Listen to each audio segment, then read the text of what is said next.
against the Baltimore Orioles. Red Sox have taken the field, so let's check out the O's starting 9. Nick Markakis in right field leads it off with Alejandro Diaz, who had a big night here last night in left field, batting second. Adam Jones in center bats third, with Nelson Cruz the DH. Chris Davis at third base. Steve Pearce back at first base, with Caleb Joseph doing the catching and digging after the night game, and Ryan Flaherty at shortstop, with Jonathan Scope at second base batting ninth. Well, today's Red Sox starting pitcher is presented by your New England Audi dealers. Experience the all-new 2015 Audi A3 today. On the mound for the Red Sox, Brandon Workman's 18th appearance, 14th start. He is 1-8 with a 4.90 earned run average, 61 strikeouts, 30 walks on the year. He's logged 79 innings, and opponents hitting at .251 against him. Last time out against the Yankees, a no decision, 6 innings and 3 runs allowed by Workman. Red Sox defense is brought to you by Southwest Airlines today. Carlos Rivero making the start at third base, then Bogarts, Weeks, and Craig around your infield. In the outfield and left field, Cespedes, Mookie Betts in center, Daniel Nava in right field. And there's your battery with Butler and Workman. Umpire crew here today. Adrian Johnson has a plate with Mike Everett at first base. Second base, the crew chief, Bill Miller. And at third base, Bill Welke. A beautiful day here today at Fenway Park as the game gets started. 70 degrees. Breeze in from center at 9 miles per hour. And the forecast partly cloudy for the remainder of the day. Red Sox wrapping up this homestand, and after the ball game heading to Kansas City today to begin another 3-city tour. Markakis standing in here for the O's at .277, 12 homers and 44 runs batted in. First pitch of the ball game is fouled off to the left, out of play. Let's take a look at our Chevy key player. Brandon Workman's only win this year came against the O's June 10th. With 6 2/3, allowed just 1 hit, no runs, and a 1-0 victory. He's not allowed an earned run in 10 2/3 career innings against the O's. So he's hoping that he can mirror that here today against Baltimore.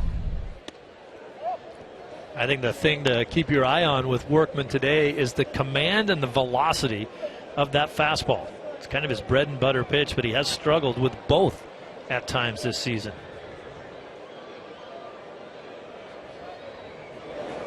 Look out. Markakis gets buzzed. Reacted kind of late. Hey, set the tone early. Right up around the letters, up on that shoulder, get in on a guy. Telling everybody in that Oriole dugout not to get too comfortable at the dish.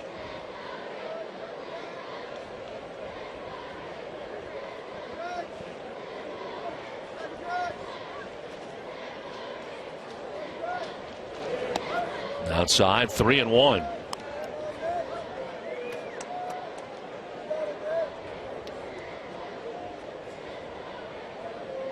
Red Sox have only been able to muster 1 run in this series. A lot of kids here today. Day baseball from Fenway Park. This one grounded up over the mound towards short. Bogarts charging in and throws out Markakis for the first out of the game.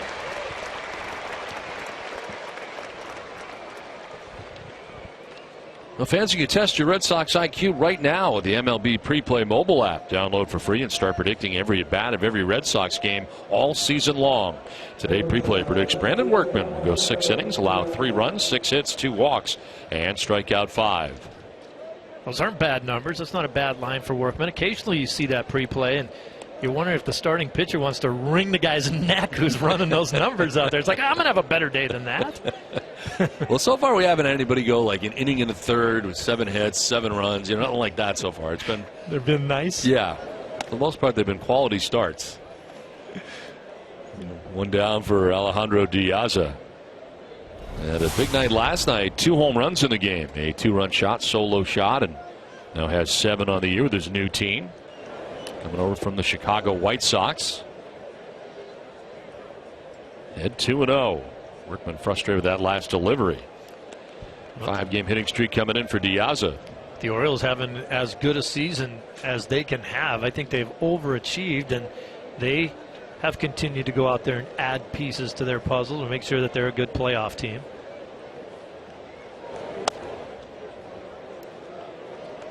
A couple of home runs last night for him as part of the victory here last night for the O's. 2-run shot that goes into the bullpen. A solo shot that goes up and over the bullpen and into the bleachers. 3-0 pitch is high, and on 4 pitches, Diaz down to first base with a 1-out walk. Well, for Renato on those pitches, as soon as he threw them, he wanted them back. They were kind of like what they used to call a dead fish fastball. Right out over the middle, nothing on them. As a hitter, you're begging for pitches like that to hit. 1-out, 1-on for Adam Jones. Center fielder at 283 with 25 home runs, 83 runs driven in.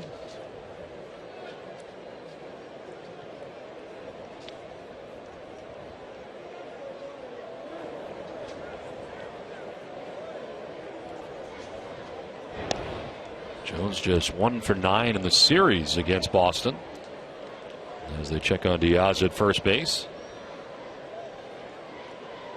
They've had a lot of games against the Orioles where they've kind of held Jones in check. I just think he is a fantastic player, a guy that you would pay to come and watch. Speed, power, outstanding ability in the outfield. There's not a whole lot on the diamond that he can't do. Broke into the big leagues with the Seattle Mariners, came to the Orioles in a deal that involved Eric Bedard at the time. Bedard never was the pitcher again that he was when he was with the Orioles. One pitch laced foul. That guy hung right in there to make the catch, but if you don't bring your glove, that's how bad it feels when you don't make the catch. He didn't try to get out of the way or anything. He tried to catch it, but note to self, baseballs are kind of hard and they hurt when they hit you. I'll be okay. I'm just embarrassed now.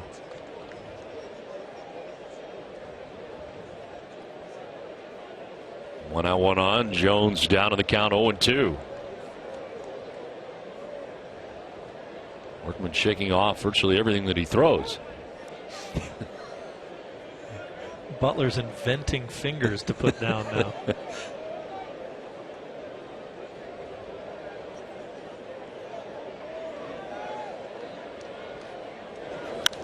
Reaches out, protects the plate, fouls it off to the right, out of play. Did you know Fenway Park hosts more than just Red Sox games, sporting events, and concerts? Fenway Park has a variety of unique spaces to host your next holiday party, meeting, or special family events. Visit redsox.com/events or call 617-226-6791 to book your Fenway Park event today.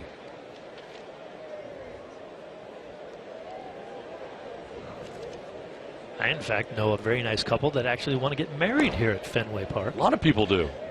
Tony and the soon-to-be Diane Basile. Wow.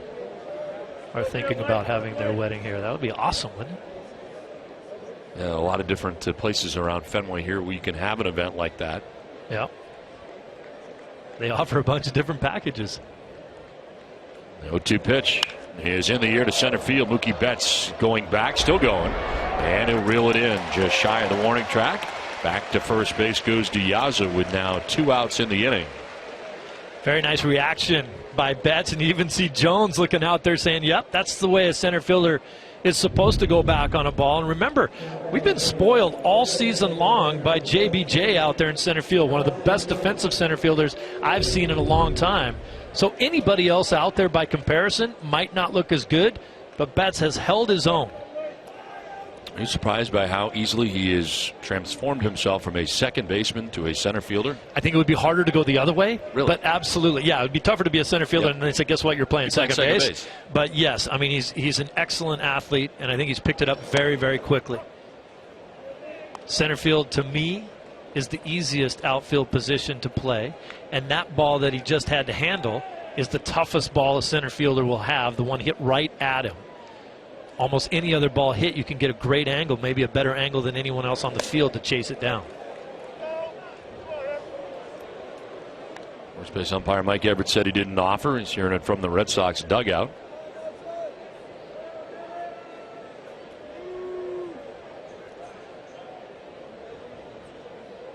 Terrific year for Nelson Cruz. 39 home runs, 101 runs batted in. And a foul straight back. Well, as soon as they signed him, I said he'd hit 40 in Baltimore. Seems he'll easily surpass that.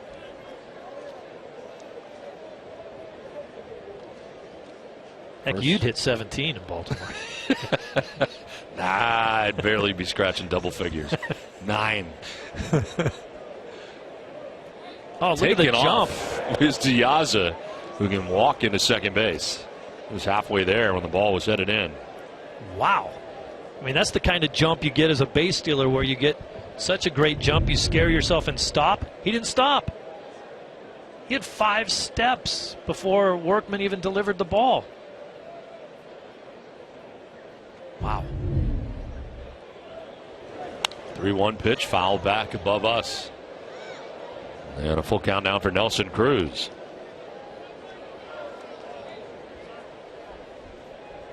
"56 career games against the Red Sox, most of them coming as a member of the Texas Rangers, but 350 with 16 homers and 45 runs batted in.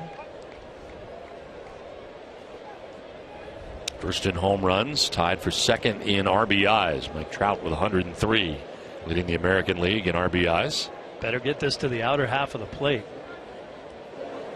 Swing and a miss. Got him. First strikeout for Workman ends the first inning. Red Sox coming up. They're starting 9. Mookie Betts in center field leads it off with Xander Bogaerts at shortstop batting second. David Ortiz, the DH, with Yoenis Cespedes in left. Alan Craig at first base with Daniel Nava in right field. Carlos Rivero getting the start at third base with Dan Butler doing the catching. And Jamal Weeks back at second base, bats 9th. Today's Orioles starting pitcher, presented by your New England Nissan dealers. Wei-Yin Chen's had a good year for the Orioles.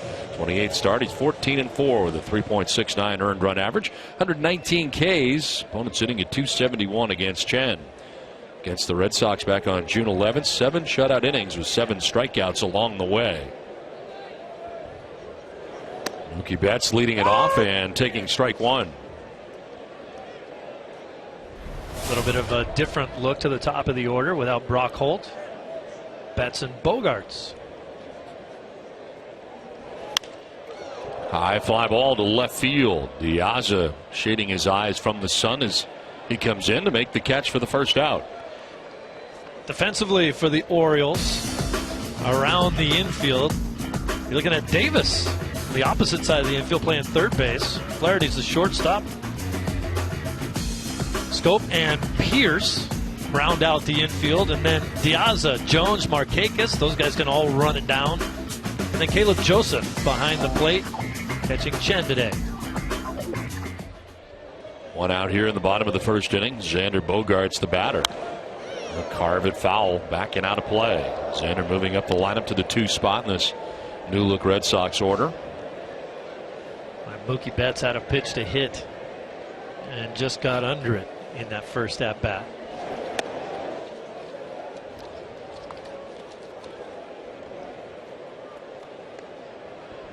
Wei-Yin Chen from Taiwan. This is a little pop-up back at second base and battling the sun all the way. Scope to make the catch. 2 down. Scoop, scoop, scoop for the home team with delicious Hood Red Sox ice cream. Catch your favorites in the freezer aisle today. Always good, always Hood. You guys are so good. You come up with the scoop, scoop, scoop right after Scope made a catch. Yes, and it should be Scoop. It really should be. Yeah, it should be. Yeah, but he goes by Scope.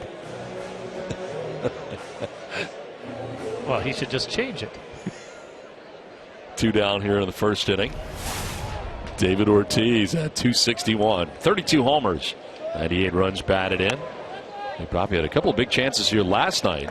Runners at second and third and bases loaded, but could not drive in any runs. And that total still at 98 as he's looking to get to that 100 RBI plateau again.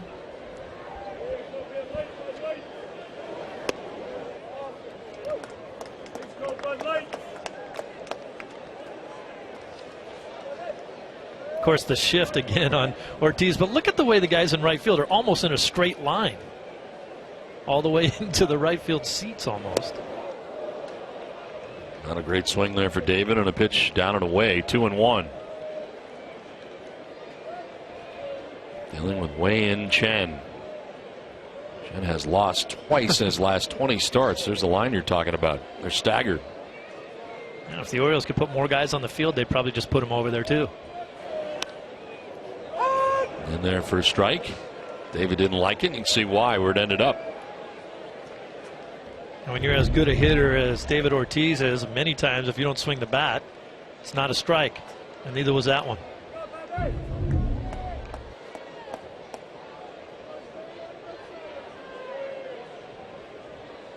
Good numbers against Chen in his career, including a home run. I like when he gets upset about a pitch. Usually doesn't mean good things for the next pitch.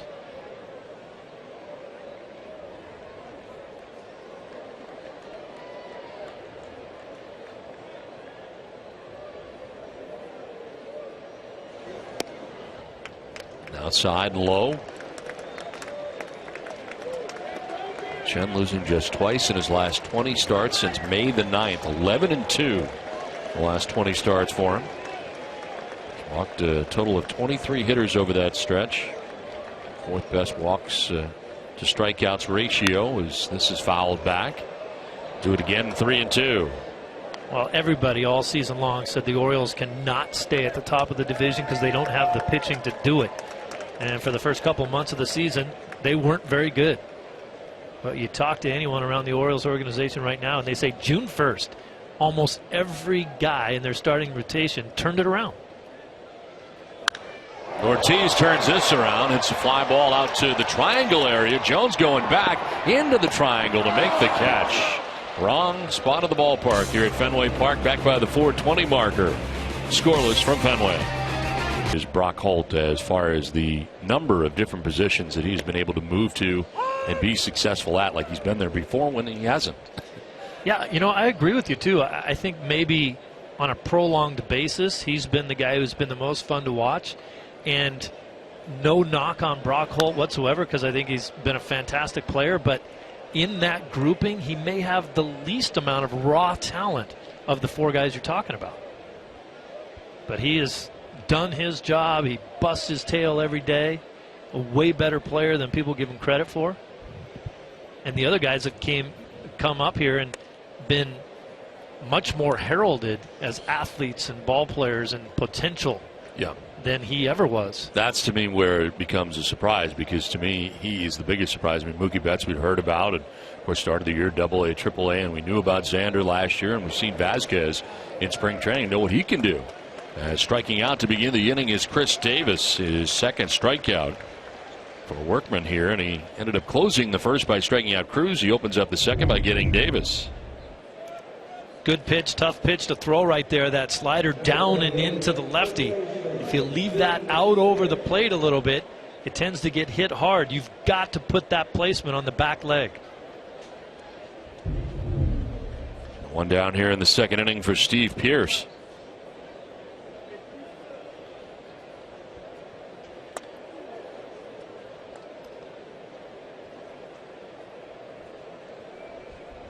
Here's 286 coming in, 16 homers and 38 runs batted in. He has been starting at first base. Of course, Manny Machado on the DL here for the O's. Davis moves from first to third. There's a chopper to third. Rivero, 2 down. Gearing up for football season? Head on over to NESN.com/Patriots, where you can find the breakdown of the week and a whole lot more in the upcoming season. 2 down in the second inning, and it brings up Caleb Joseph, the catcher for the Orioles. 4 in a row retired by Workman. Joseph had last night off. Nick Hundley got the start for the Orioles behind the dish.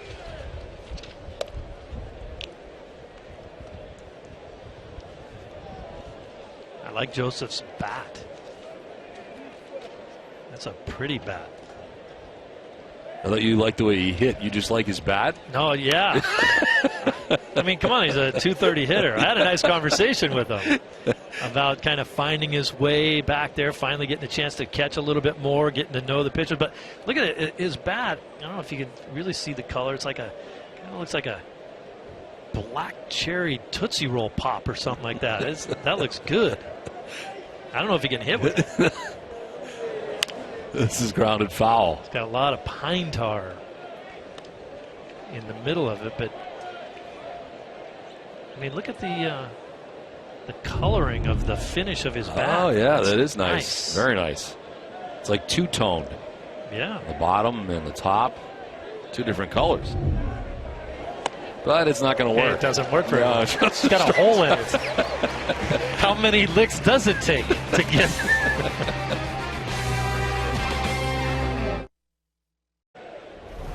Cespedes at 262 to start the day.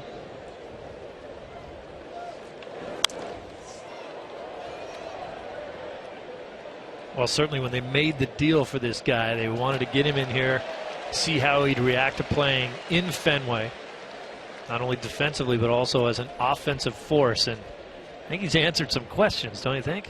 I think he has, and I think you look at the trade now for the Oakland A's, and they have gone in the wrong direction since his departure. They're 8 games back of the Angels now in the American League West, and this has happened very quickly. Cespedes with a swing and a miss on the high fastball. Their demise coincides with a pretty good run by the Angels as well to take that 8-game lead.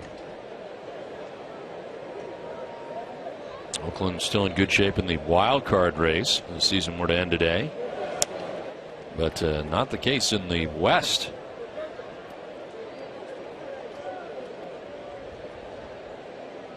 Just a game and a half up. Tigers, then the Mariners, and the Mariners certainly a big story this year. And amazing that 3 teams could come out of the West as Cespedes strikes out first K for Chen. 4 in a row retired by Wei-Yin Chen.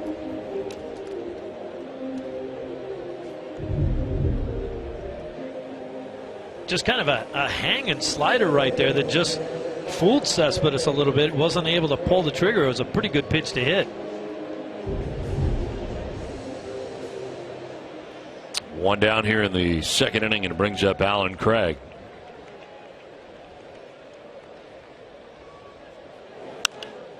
Foul down the right field line, out of play. Craig getting the start at first base today. I think one of the reasons why the Orioles pitchers have been so much better is that they finally kind of listened to Dave Wallace, and Red Sox fans will remember how good Dave Wallace is as a pitching coach. And he's been preaching to them that they have to use their changeup a little more often, and almost every guy finally relented and said, you know what, it's not working the way I'm doing it now. How about I start listening to my pitching coach? And the changeup for a lot of these guys has become a very useful weapon to go along with everything else they have. Drop in there for a strike, and it's 1-2. For Chen, that's his pitch right there that acts like a changeup. He does throw one, but it's the big looping breaking ball that he will throw more effectively than his change. Yeah, that was just 67 miles an hour. 1-2, he gets in on the hands and low, and it's fouled off. Down 1-2 is Alan Craig.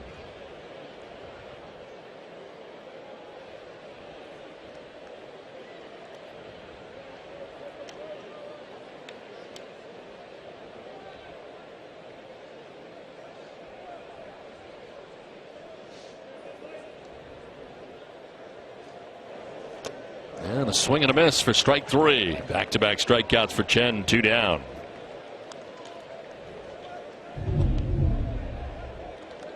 Another slider. He saw almost everything he had from him.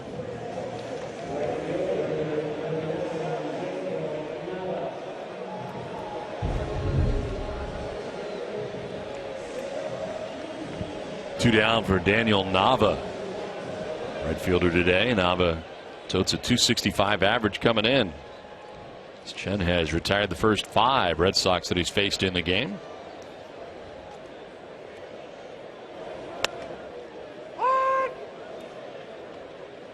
Talk to Nava about how much harder he has to work hitting right-handed because he gets so many fewer at-bats right-handed. We've noticed most of this season when he's playing, he's hitting left-handed.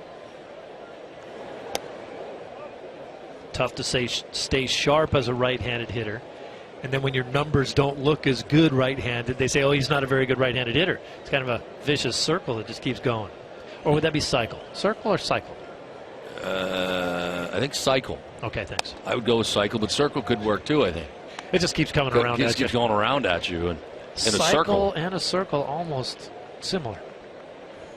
Nava's splits 288 against right-handed pitching and 151 against lefties. But again, 260 at-bats against right-handers and only 53 at-bats against lefties. And so he doesn't get up there very often, and then when he does, it's hard to feel like you have any kind of rhythm. But if you're a switch hitter, you would love to get consistent at-bats from both sides of the plate.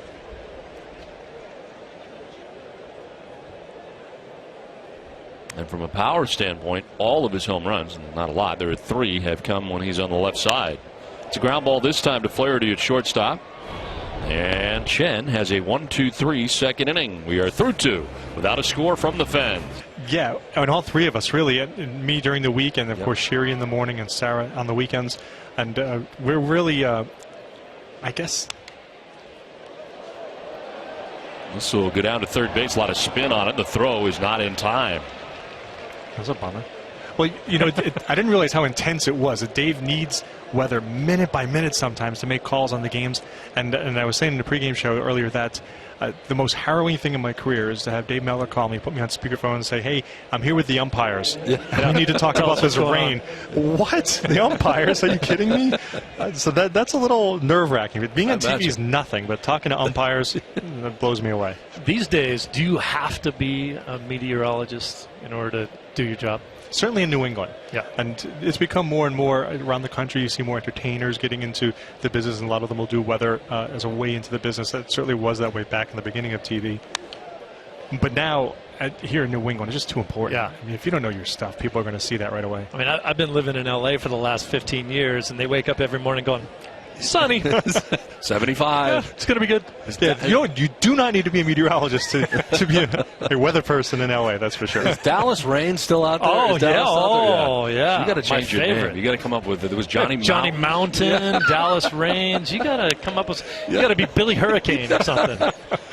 There's a pop-up in the infield, and backing out of the way is Weeks as Flaherty takes over and makes the coming from shortstop to take over is Bogarts.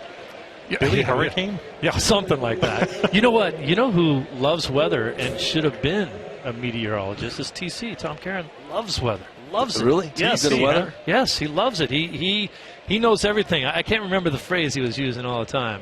Scattered patches of unstable air. Oh, yeah. wow. He likes Good the weather unstable word. air. That's a big word for TC. Well, it is. 3 syllables. You know, TC tells me, and I know this for a fact, what he does not like about weather is when he has to fill during rain delays and talk for 45 minutes about whatever. Yeah, I'm with him on that. I got the first 45 minutes. Yeah. He gets the second 45 minutes. And yeah, it is. The other night we had a situation where it was just lightning, but no real rain actually came here at Fenway, which was weird. That's the scariest thing to me at Fenway Park because all these people are out here, out in the open, especially out in the bleachers. We're not undercover. A lightning strike can hit when you don't have the rain happening right here at Fenway Park. And unfortunately, we had some people struck by lightning in the state during that same storm. Not here at Fenway, but that's the thing that really scares me the most about weather here at Fenway Park. I was back in Los Angeles a couple days ago when that happened. There was a great picture in a national paper of a lightning bolt coming right down behind Fenway. Yes. It looked like it was going right through the light tower and back behind the Green Monster out there, and it was a big bolt. Way too close for comfort. Agreed. Nick Markakis takes a strike. We had lots of shots of that while we were sitting here watching. Look at that. There's one of them right there. That means amazing. business. Yeah, that's for real right there. Wow, when you see a flash like that, you know it's hit something. That's when that return stroke is going. Not to sound too geeky on you, but you know that something just got hit bad right there. Wow. Pitch is outside. Kevin Lemanowitz with us here from Fox 25. And now also, you do, of course, every night on Nesson. Also, we're also looking to you to find out what's going on from here and to find out what we should wear to the ballpark. Also, to know whether it's going to be cold, windy like today. It's been a great partnership. I'm thrilled. I mean, I love baseball. Baseball is my #1 sport, always has been. I wasn't as good as Psycho over here, but, you know, I could play a little. And me too, just a little. I was a little less, apparently. So I would, to be partner with the Red Sox in any way and to take what I love, weather, and combine it with my other love, baseball, and to be able to talk to people about what the weather's going to be like at the ballpark, and really, as much as I joke about, to be in the game with the umpires and Dave Melwer to make those calls is really a thrill. It seems to me as walking now is Markakis down to first base. His second walk given up by Workman today, and 2 on here for the Orioles. It appears to me that while the weather in Boston is one thing, it seems like Fenway Park is a different thing altogether as far as weather and patterns go. Is that my imagination, or is it just this?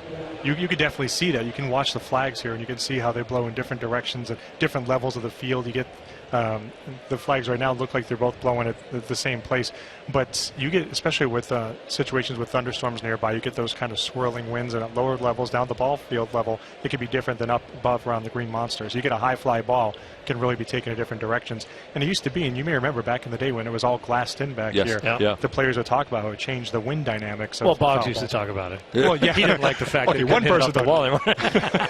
This is out to right center field, going to drop in for a base hit. Flaherty is going to try and score.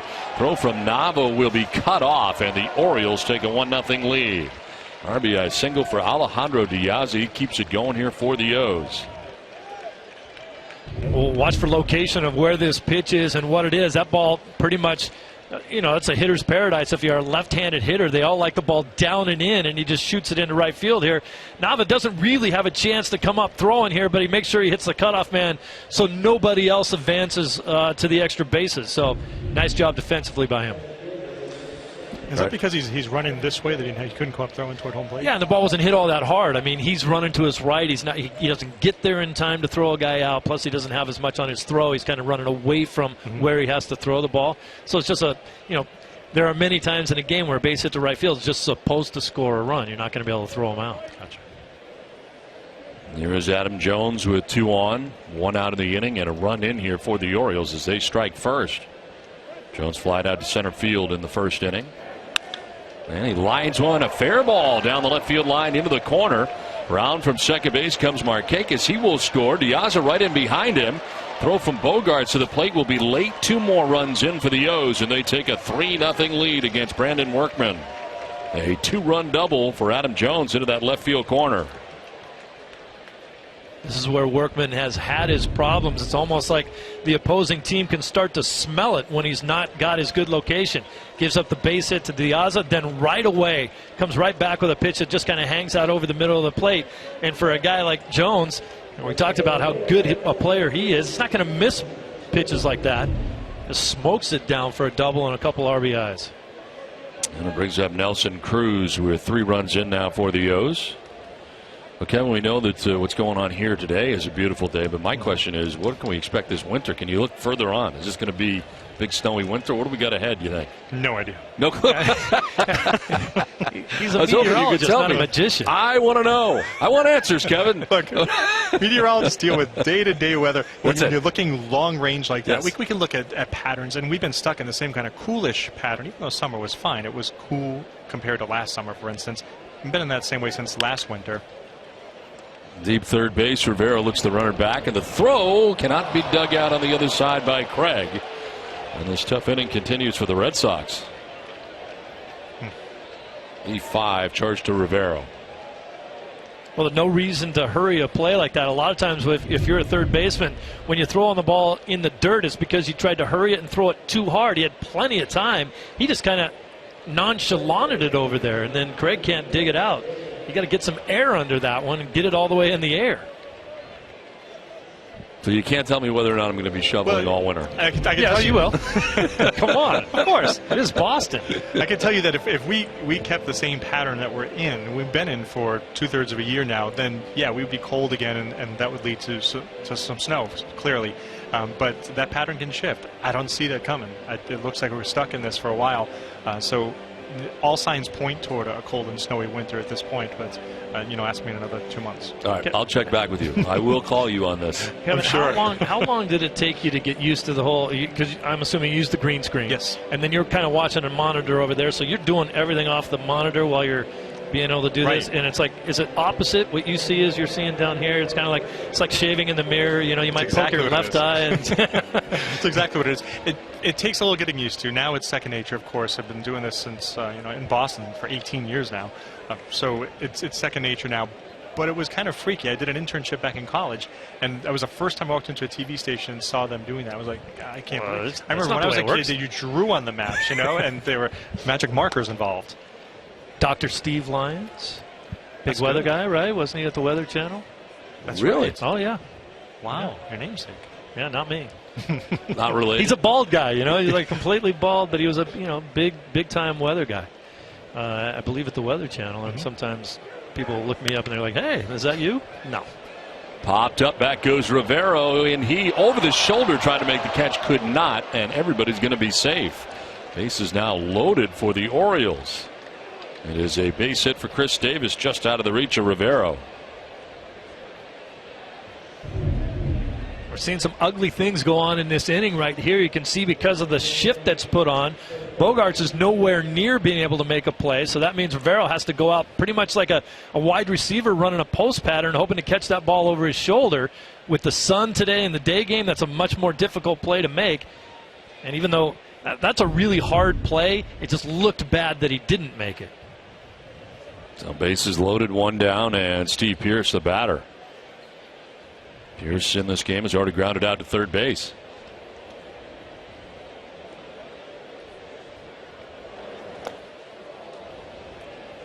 Bases filled here with Orioles. Adam Jones at third base, Nelson Cruz at second base, and Chris Davis at first. With only one out and 3 runs already in here for Baltimore against Brandon Workman. Second time through has not been as kind to Workman as the first time through.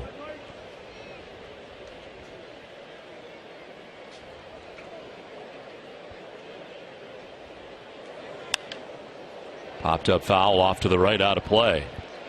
I threw up a couple quick outs there. I thought we weren't going to get a chance to talk to Kevin very long, and the next thing you know. Well, and I'm thinking you're probably never inviting me up here again, the way this inning has gone. I got nothing more for you. I could pepper you with baseball questions all day long. But I can't answer those. Steve knows a lot about the weather, though. He can tell you about that. I'll tell you, I couldn't be happier with the summer I've spent here in Boston this year. It's been a long time since I've been back in the area. I bought a house in Natick in 1985, and they had a huge snowstorm that winter. It's like 3 feet of snow, and then it never got above 30 for about a month and a half, so it never went away. And I moved away. I got traded that next season, and I thought, I got traded to Chicago. I'm not going to another cold weather place. So that's when I moved out to the West Coast. But, boy, I saw a lot of rain early. But then, what a beautiful summer we've had here. I've heard a lot of people tell me how it's been too cool of a summer and they want it to be hot again. Yeah, they don't have to wear a suit every day to work outside like we do. Right, right.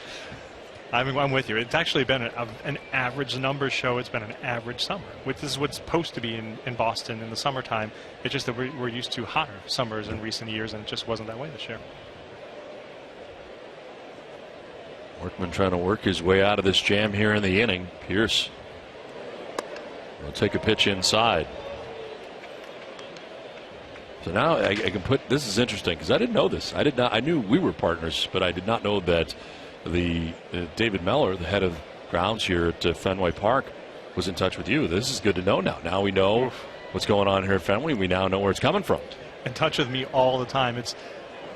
They warned us when we started the partnership that they may call 20 times a day. Yeah. And, boy, Dave has lived up to that. Every bit of it. I'm happy to be there, but, boy, it's crazy. And it's 7 days a week. You got to be on. Yeah. The Red Sox are home, and it's not just games. It's concerts now and races and whatever else Fenway can fit in here. They're fitting in here, and you need to know the weather for all of it and the preparations. So they say that if there's weather in the area, once game time shows up and the game hasn't started on time, it is the umpires who determine whether or not the game's going to be played. But that's not necessarily true. It's you, isn't it? It is you. It's Kevin Lemanowitz. Yes. Until that game starts, it's us. You're the guy. That's what I mean. I now can put a face to who I blame for this. Well, pay no attention. Pay no attention to the man behind the curtain. Yeah. No, once the game starts, it's all up to the umpires. Though, out of my hands, they get full blame or credit for everything. You know what is a good indicator for me here at Fenway is when they take the tarp cover off. And, nothing's happening right now, but they take it off, and they know something's coming. Yep. And down to first base goes Pierce. Walks in a run, does Workman, and it's now 4-0. Third walk given up by Workman. Red Sox getting some stirring in their pen. The two things we talked about at the outset of this show: fastball command, whether or not he can go to both sides of the plate and stay out of the middle of the plate, and then be able to throw the ball over the plate, period. And that's what he hasn't been able to do in this inning. So bases reloaded here. Caleb Joseph becomes the 9th member of the Orioles to bat here in the 3rd inning. Great inning for Baltimore, not so much for Boston, as the pitch is in there for a strike. Kevin Lemanowitz, we thank you very much for coming up. It was great to see you again, and we look forward to continuing our partnership. We appreciate it. Great to see you. Thank you very much. Cheers, Steve. Take care of that stuff. Yeah, Steve's dealing with a tornado of his could you own slow here. the wind down a little bit? It's a little windy up here today. I'll work on that. Stuff flying around the booth up here. And we thank Kevin Lemanowitz for joining us from Fox 25.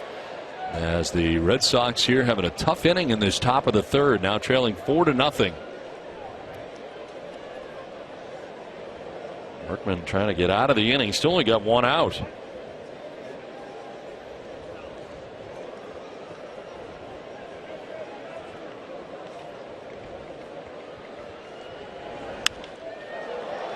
Into left field, a base hit. And from third base comes Nelson Cruz. He'll score, and the Orioles take a 5-0 lead.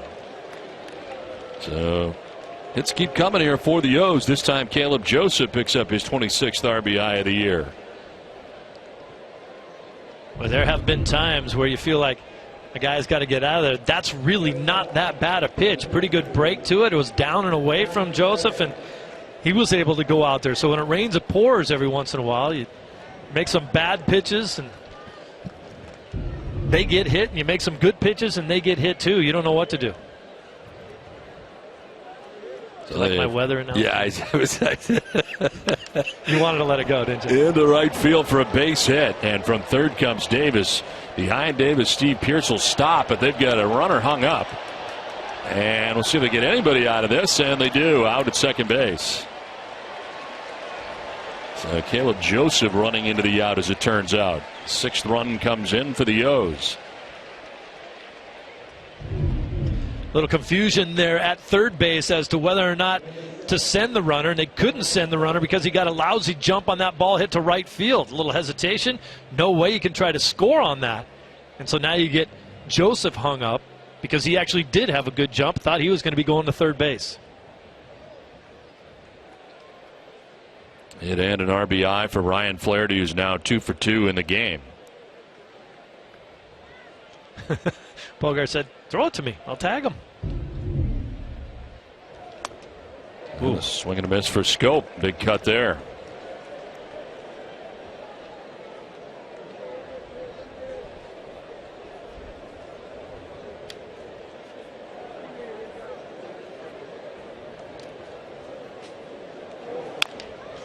Grounds it down the third baseline, foul, and Workman ahead 0-2. We've seen many, many times this season where, whether it be a starter or a reliever, and it goes south for them so quickly. And a lot of times around the 5th or 6th inning, we see Buchholz just sail along and then get in deep trouble quickly. And it seems like sometimes you don't have a guy up there in the pen and in time to stop the bleeding. But you wouldn't think in this situation you'd need a guy in the 3rd. So yeah, this happened quickly for Workman too, but you're not going to get guys up in the pen in the 3rd inning when your starter gets into a little bit of trouble early on. You're hoping that he can turn the page, and he hasn't been able to. Greg Breslow warming in the Boston pen. 0-2 pitch to Jonathan Scope. And he grounds it to Rivero at third base. His throw will be in time to put an end to miserable inning for the Red Sox. A 6th spot put on the board by the O's. Wide picture, as you see there, actually 3 different angles on the same view in this extremely high resolution image. NESN has 3 separate HD viewing ports. Can be pan tilted separately and zoomed in anywhere on the field. It's like having 3 different extra cameras on the broadcast, just that one camera there. This will allow you to get a shot even if a traditional game camera didn't happen to be pointing in that exact direction, because you have the panoramic view to choose from. That's pretty cool. That is. Can we see the cameraman again too? There's the look he has. Yeah, that's what he's looking at. There's your cameraman. He's stuck behind there now. There's a ground ball to third base. Davis to his left, and Rivero is out number 1 of the inning. So Wei-Yin Chen now has a 6-0 advantage to work with today. And the first out of the bottom of the third inning. This series has really been all Orioles. Red Sox have put together 1 run so far in the series. Dan Butler getting the start today. So far 0 for 11 in his major league career. A little Sox culture for Dan Butler. Authentic Mexican food. Always wanted to visit Europe. Tim McGraw. If he wasn't a player, he would be a firefighter.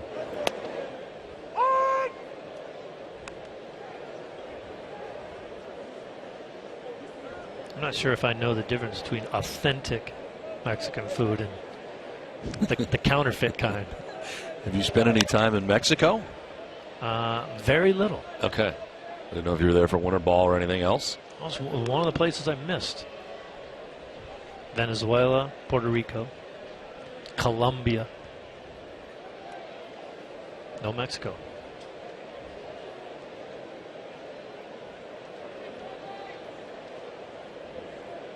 Seven in a row retired by Chen to begin the game. It's good to have our friend Kevin Lemanowitz on with us here last inning, and we look forward to continuing that great partnership over the years. And he's a nice guy, isn't he? Very nice guy. He brought up some good points, though, about not being a meteorologist. This is in the air to right field down the line, and Markakis over and in to make the catch for the second out. Well, the most popular way to follow September pennant races is with the MLB.com at-bat, the #1 app for live baseball. Enjoy live look-ins, replay reviews, scores, live radio broadcasts, the MLB.tv game of the day, and more. Get at-bat for your smartphone or tablet on the App Store or visit MLB.com. So you think Dallas Raines and Johnny Mountain's name's not real? Probably not. Well, Dallas Raines has a son whose name is Austin. Austin Raines? Austin Raines, yes. Instead of Dallas. He's a good thing he didn't have more kids. He'd run out of Texas cities, I guess. I don't know. The first time I noticed out in L.A. that the weather people there, they were the first kind of people to have the full look. Like you could see from shoes to the top of their head. Oh, yeah. And they show the entire map. I mean, nothing's happening. You're right. It's like 75 degrees every day, but they make it look good. Oh, really yeah. good. They have the traffic reporter. Yeah. On the morning news. Looks like she's going straight to a club. Maybe she is. Oh. 2-1 the count to Jamal Los Weeks. Angeles. Yes.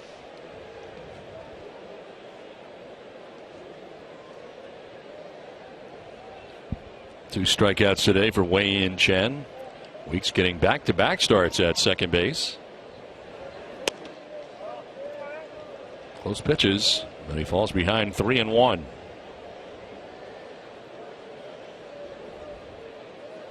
Ordinarily, I'd say if you're a guy like Weeks, you might be looking to take in this situation, try to get back in the game. But at this point in the season, and you're a guy like Weeks coming in here trying to show them what you can do, you better be looking dead red and looking to drive the ball somewhere. That's what he was trying to do. He just fouled it off. You know, he's got to make an impression. He's got to come in here and show them what they traded for so that this organization can figure out if there's a reason for him to be around next year. There's a lot of guys in that same boat right now for the Red Sox that are here. Crowded house. Fly ball to right field. Markakis has it sized up. Now coming in on it to put it away. Chen has a 1-2-3 third. It's 6-0 Baltimore through 3. Craig Breslow first out of the pen today for the Red Sox into the game here in the fourth inning. 57th appearance, 2-4 with a 4.88 earned run average. 34 strikeouts, 28 walks, and opponents sitting at 295 against Craig Breslow. Clearly not the same season as a year ago for Craig Breslow, and coming off of that season last year, you'd never dream of him being in a position that he is right now, coming in a fourth inning of a ball game, when last year he was a back of the rotation kind of guy. Faced only one batter on Saturday against Toronto, and he gave up a pinch hit 2-run home run to Kobe Rasmus. One of the runs were charged to Buchholz, an inherited runner. And it's been that kind of year for him. He was so reliable last year for the Red Sox out of the pen.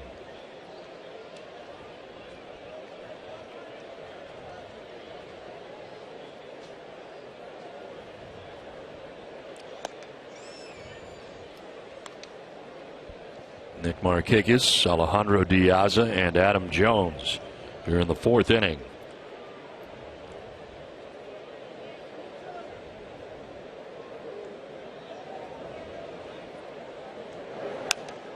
Fouled off to the left, out of play. The Brandon Workman's pitching line brought to you by Ace Tickets. And the line today, 3 innings, 6 hits, 6 runs. 5 of the 6 are earned. He walked 3, struck out 3. 62 total pitches, and really things came unglued in the third inning. Only 1 inning, hadn't given up a hit through the first 2. He's really been bitten badly in a situation where if he gives up 6 hits, he gives up 6 runs. He gives up 7 hits, he gives up 7 runs. You got to be able to spread those hits around and not give up any runs.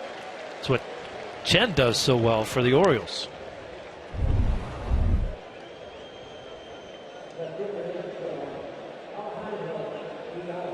Breslow able to strike out Nick Markakis for the first out here in the fourth inning. Not a whole lot to it, right on the kneecaps. There is Alejandro Diaz, who's had a big series for Baltimore. He's been on twice in this game. A walk, stolen base in the first inning, then a single and an RBI in the third.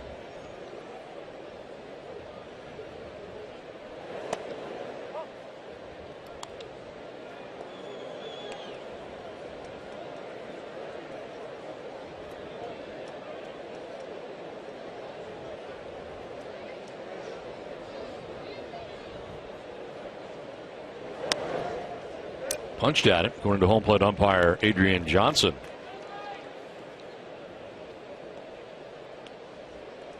So a ball and a strike now to Diaz.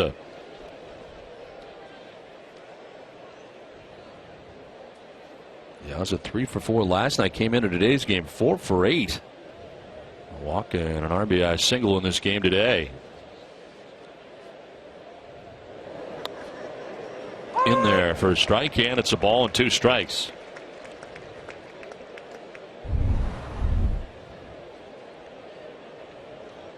Now that's the kind of pitching that we've seen Breslow been able to do. Keep the ball down, keep the ball off the middle of the plate. Those are tough pitches to hit. Swing and a miss, and he makes quick work of Diaz. Back-to-back strikeouts for Breslow, 2 down.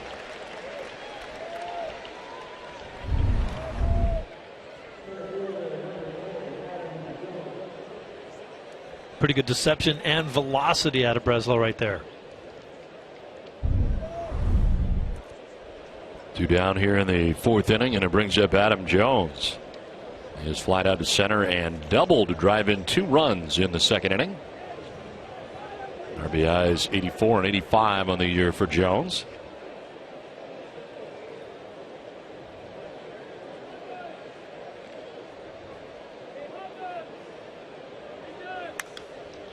Just outside the bag at third. But tomorrow on an all-new Bruins Face-Off Live, join Dale Arnold and Barry Peterson as they discuss the David Krejci extension. Continue their Atlantic Division preview with a look at the Tampa Bay Lightning and much more. All on Bruins Face-Off Live tomorrow at 6:30.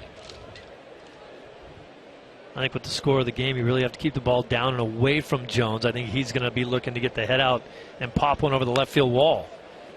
Doubled down that line his last time. He's fouled 2 balls off down the left field line.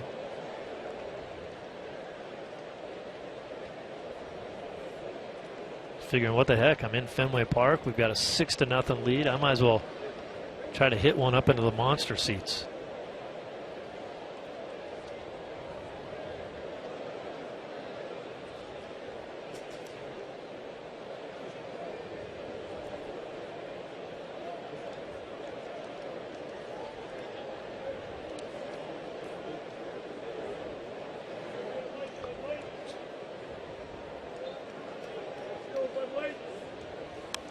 This one fouled straight back. Shadows making their way to the home plate area. And you get the flag of Gust also kind of over the home plate area down there as well. That might bother me a little bit up at the plate.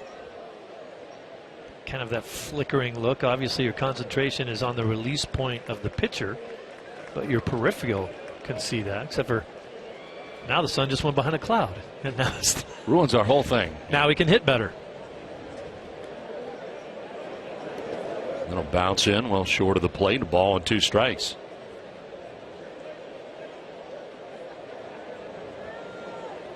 And the Red Sox have no shortage of relievers. You're thinking about Workman leaving this game after 3 innings. 10 relievers in the bullpen for John Farrell, using his first of the day. And Craig Breslow has 2 strikeouts here in the top half of the 4th inning.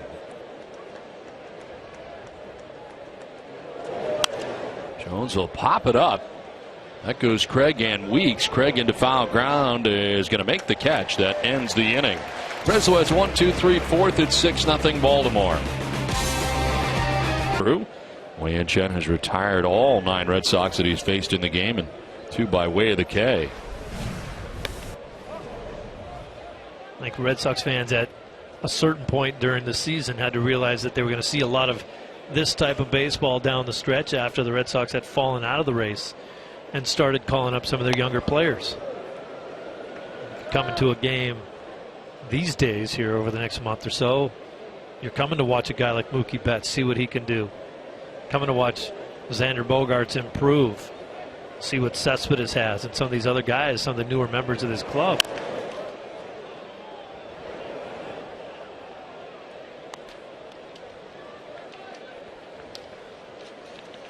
Now, for the first time ever, the purple pill is available without a prescription for frequent heartburn.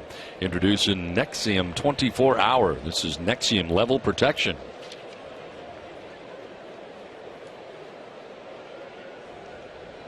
The 1-2 pitch. Outside, and it is 2-2. Mookie Betts flying out to left field, first time up, 0 for 1.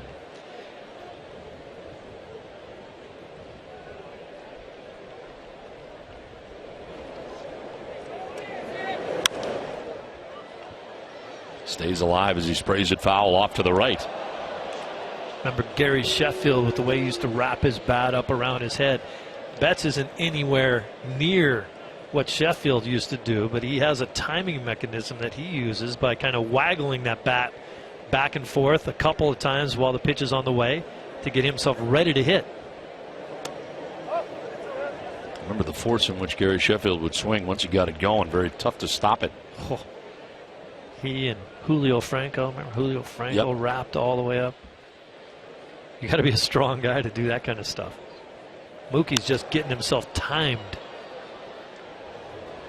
Jonathan Scope, the wind plays with it, second baseman, making the catch for the first out of the 4th inning. Let's take a look at today's list, brought to you by Benjamin Moore. Red Sox players 21 or younger with 10-plus home runs in a season. You got Xander Bogaerts, Dwight Evans with 10 in 1973, Tony Canigliaro with 24 in 64, 32 in 1965 when he was just 20 years of age. Ted Williams, 31 in 39. He was 20, 23 in 1940 when he was 21. Bobby Doerr had 12 in 1939. Pretty good list to be on. Yes, it is. Xander's on it. If you have a comment about today's list, tweet us at #NessonList. Shift on for Bogaerts. We don't see this every day. They're stacking it up on the left side against Bogaerts, or they were, as now the second baseman Scope heads over back to the right side of the infield now that it's 0-2. He was on that left side stacked up first 2 pitches. You can overthink it sometimes. Pop-up foul ground. It's going to come back. Pierce is ready for it, and he makes the catch, 2 down.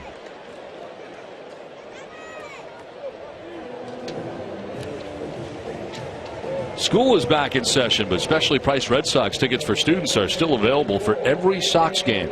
Tickets start at just $9, so go to redsox.com/student to take advantage of this great offer today. lot of kids here today.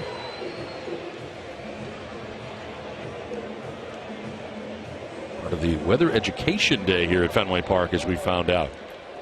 2 down in the 4th inning. David Ortiz 0 for 1. He flied out to the deepest part of the ballpark here, out at the 420 marker and on the triangle, but Adam Jones was back there to make the catch.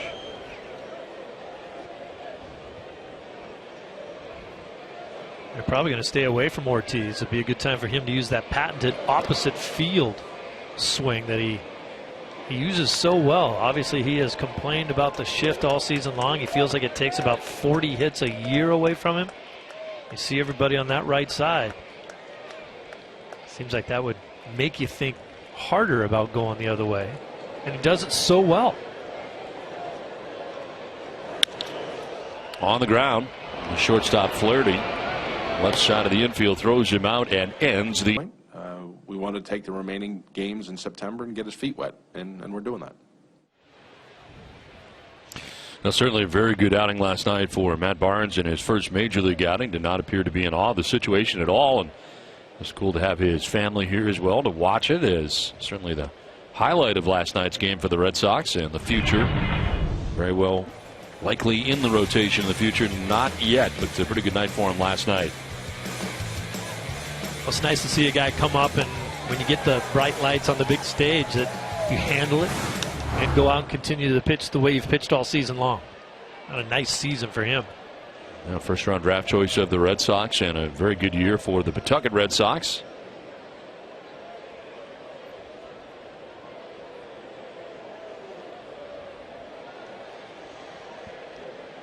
Are you at all surprised at how many guys from that Pawtucket team are here now already? Absolutely. While Pawtucket's still very much in the running to win the Governor's Cup. Game 2 coming up. A situation where I think you want to have guys who win at some level to get a feel for it. And you have that opportunity going on right now, but most of them are here, and I get it. I mean, if they're here to get a look and see what you got moving forward, which is more important than perhaps that. But at the same time, you know, those guys, they are all here, it appears. Yeah, when you look at certain guys, I know Barnes got in there last night, but Jackie Bradley Jr. is not getting that much playing time being here. Could be helping Pawtucket win a championship. They've only won championships in '84 and 2012. They're few and far between. There's Jackie Bradley Jr. He's had 1 start since being called back up again. Now, if you ask the player, he may say, I'd rather be here. I'm in the big leagues. Major league time is major league time. Yep. I can tell you one of the most disappointing days I ever had was the same day that the team I played on in 1984 won the Governor's Cup in Pawtucket. We won the championship that year. And during that celebration, they called me in and said I was not going to go to the big leagues afterwards. I felt like I had a good enough year to do it. Was pretty disappointed. Who was on that team with you in '84, if you remember? Not many guys, really. Only a few of those guys actually made it to the big leagues. Mark Sullivan. Yep. Brian Denman was up and down there. A lot of fun. I think one of the reasons they said you're not going to go to the big leagues was because Boggs was trying to win another batting title. They wanted to make sure that he got his enough at-bats to do it. And I said, fine, I don't care. All I want to do is sit on the bench, call my mother, and tell her that I made it.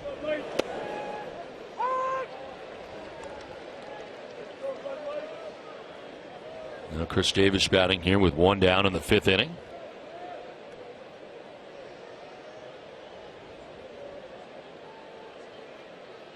Four in a row retired by Breslow since coming in from the pen. 2 strikeouts, a foul out, and a ground out for the left-hander. Davis shoots it foul off to the left. Today's twisted but true fact of the game. The Orioles are trying to become the 4th team since 1920 to have 2 players win the home run title in consecutive years. Chris Davis, of course, had 53 last year. Nelson Cruz currently leads the majors this year with 39. 1936 and 37, Lou Gehrig and Joe DiMaggio. 87, 88, McGuire and Canseco. 93, 94, Barry Bonds and then Matt Williams. Twisted Tea Hard Iced Tea is the refreshing hard iced tea. It tastes like real iced tea. Be a little twisted. The fly ball to shallow left. In comes Cespedes running on a slant. Makes the catch for the second out of the 5th inning.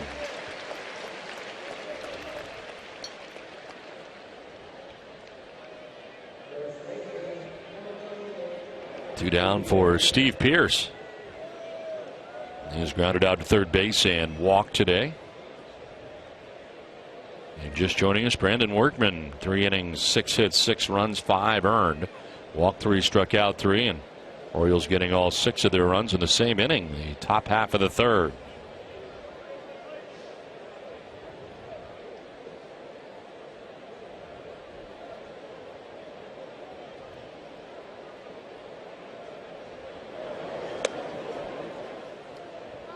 '25th pitch since Breslow has come into this game.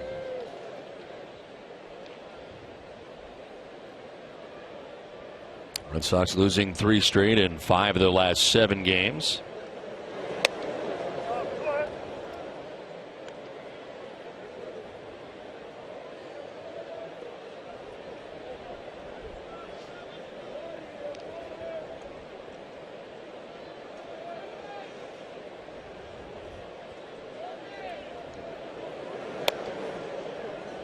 Not missing by a lot, but Breslow falling behind now, 3-0, trying to grab that corner unsuccessfully. We're talking there about the nice job that Matt Barnes did, and I don't know how many people tuned in earlier for the pregame show with TC and Tim Wakefield, but Matt Barnes actually joined them on stage, which doesn't happen too often. So we went across the street over to the pregame set and hung out with the boys. So that's nice of him to do it. Gave the fans a little bit of a chance to get to know him a little bit better. 3-1 pitch, and that one eats up Rivero at third base, down into the left field corner quickly as Pierce heads for second base. Cespedes still having trouble getting it out. He still didn't have it right away. And into second base with a double goes Pierce. 2 down in the inning and down to scoring position. Rivero's getting picked on down there at third base. This is a hot smash down there at third. It's a tough play because watch him dive for it. It's almost a dive in slow motion. If he dives all out, you almost go past the ball. He can't reach it without diving because it's just a quick step to his right, but he has to try to kind of time it and get there at the same time. Just another really difficult play for him down there at third. Breaks up a string of 5 in a row retired by Breslow. And Caleb Joseph sends this foul down the right field line. Saturday on Dining Playbook with Billy Costa and Jenny Johnson, visit Salvatore's in the Theater District. Sail on to the Charles and chat on the field with Brock Holt and Christian Vasquez. It all began Saturday morning at 9 on Dining Playbook.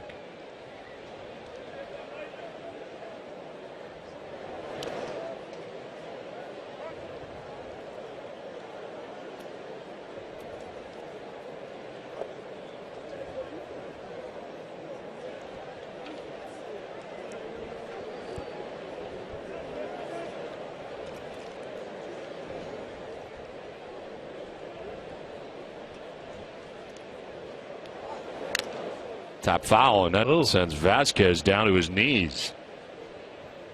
Or rather, not Vasquez, Butler. That might have caught him right between the padding of those shin guards.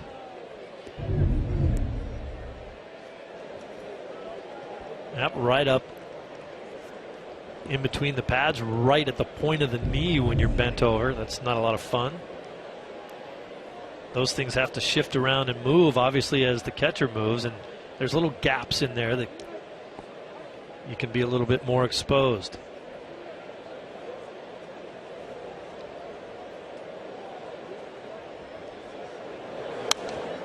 Fouled back, still 1-2.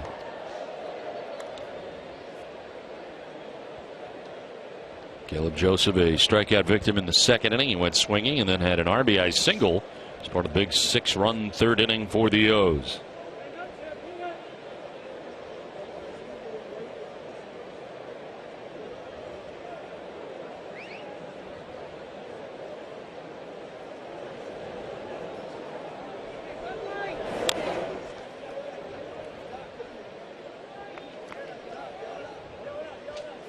Enjoy the rich taste of Farmhouse Blend coffee from Cumberland Farms. It's made from 100% Arabica coffee for the perfect balance of aroma, body, and taste. Stop in today for a cup of do-it-yourself coffee perfection for only 99 cents, any size.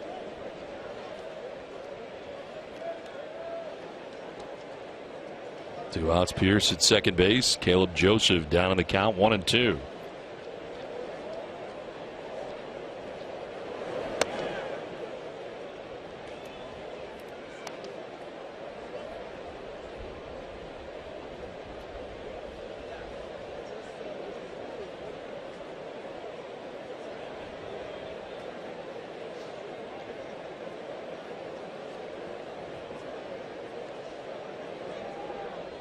Talking about the Pawtucket Red Sox earlier. They play game 2 of these Governor Cup finals tonight at home, McCoy Stadium, against the Durham Bulls, Tampa Bay's AAA affiliate. Defeated the Bulls last night 3-2. The series opener, Paw Sox are aiming to join the Gulf Coast League Red Sox, Boston's second affiliate to win championship this year. And a great organization that they have down there with Lou and Mike. The late Ben Mondor, one of the best ownerships that I ever played for. Best ownerships I've ever worked for. Great family atmosphere down there, and put a tremendous product on the field. Just a lot of fun anytime you're there. This is driven to left field. Joseph sending one deep and far, and that is gone. Up on top and out of the yard. A 2-run home run for Caleb Joseph, his 9th of the year.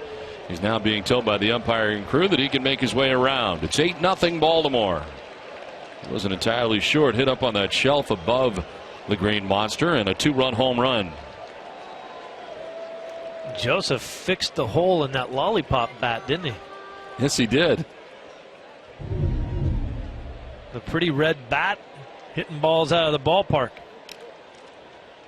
And hit it right off the top of the fence. So the monster up there.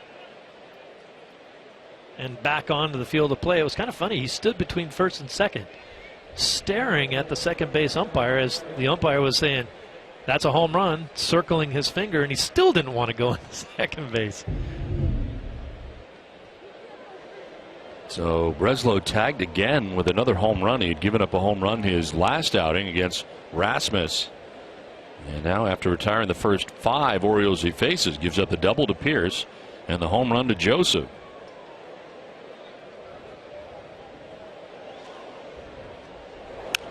Flaherty grounds one by the mound very softly. Jemile Weeks will not be able to make a play. Kind of picked it up in the heel of his glove, and Flaherty reaches at first base. I think that's going to be a base hit all the way. I'm not sure that Weeks would have had a play had he fielded that cleanly. Has been ruled a base hit, and Flaherty now 3 for 3 in the game. Kind of one of those jam shots as a hitter where you're like, wow, I hope I can just put this in the right spot where no one can make a play.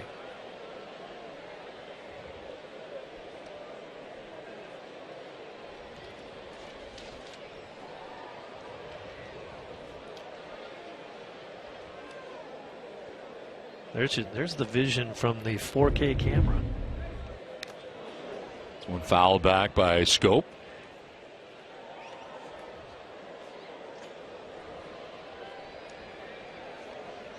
I'm not sure that I want a camera on me that's 4 times better than HD.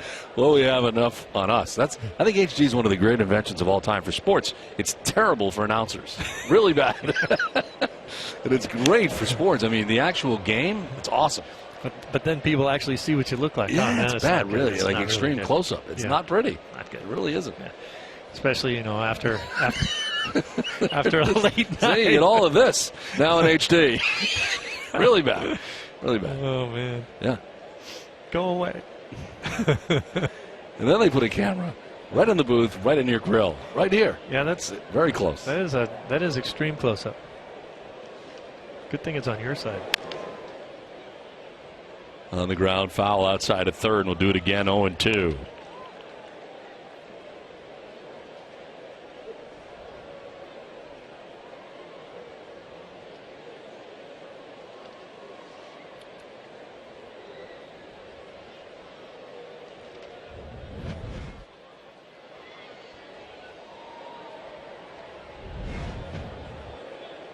Flaherty at first base, 2 down in the inning.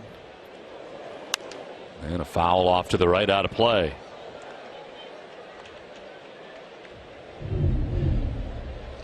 Ball girl down the line. Sweet glove. And a tip of the cap and everything. Big smile. That's the way I used to feel when I caught one. Just so happy.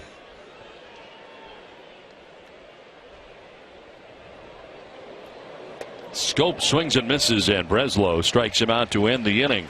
2-run home run for Caleb Joseph has the Orioles on top 8-0. Strikeout victim in the second inning. He went looking.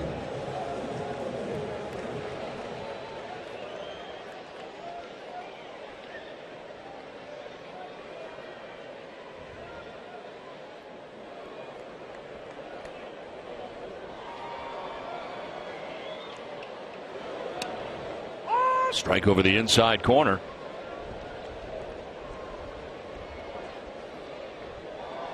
Orioles getting 6 in the third, 2 in the fifth for Chen. He's trying to get his 15th win of the year. Cespedes drives this out to deep center field. Adam Jones going back to make the catch on the warning track. He went into a sprint, got back to where he thought it was going to be, and then he turns and makes the catch out there on the dirt of the track. Kid knows how to play center field. Excellent job. And what was that? A balloon animal he retrieved out there? Might have been. Center field. A lot of people think that if you turn one way to chase a ball in center field, you have to turn back the same way. You don't. He turned one way to run and go get it, and then turned back the other way to catch it. Nothing wrong with that. 1 out in the fifth inning. Alan Craig. Well, I'm going to go out on a limb here. We've seen Chen all season long have an outstanding year for him. Looking for his 15th win on the season. He's mixed his pitches well, but I don't think he has no hit kind of stuff, does he? Out to right center field, and diving out there is Markakis, and he comes up with it. Nick Markakis able to make the catch in right field. Remember that one if we start talking about no hitters later on. He took kind of a funny route on this ball, like the ball wasn't hit quite as hard as he thought originally, but then he made the adjustment, kind of came back to it and made the dive. See him going towards the wall. Now he makes the adjustment, cuts back to his left a little bit, and makes the play. I thought that thing was coming out too. Snow cone. Wei-Yin Chen likes it. It's out number 2 of the fifth inning. So 2 balls hit pretty well. 1 to the warning track in center, 1 out to deep right field, but 2 down. And here's Daniel Nava, who takes strike 1.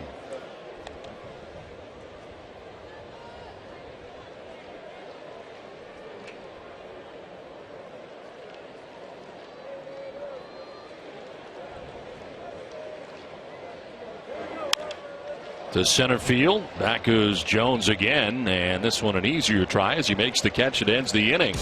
Chen has retired the first 15. The Orioles have an 8-0 lead. Now we head into the 6th inning. New pitcher on for Boston now. Tommy Lane into his 22nd game of the year.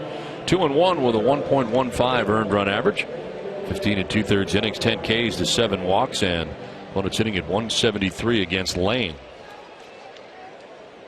Faced a batter in the 7th inning Monday night in game 1 of the series. They get Chris Davis to ground out before being removed for Alex Wilson at the time. So second appearance of the series for Lane, and it's the top of the Orioles order here in the 6th inning. Nick Markakis.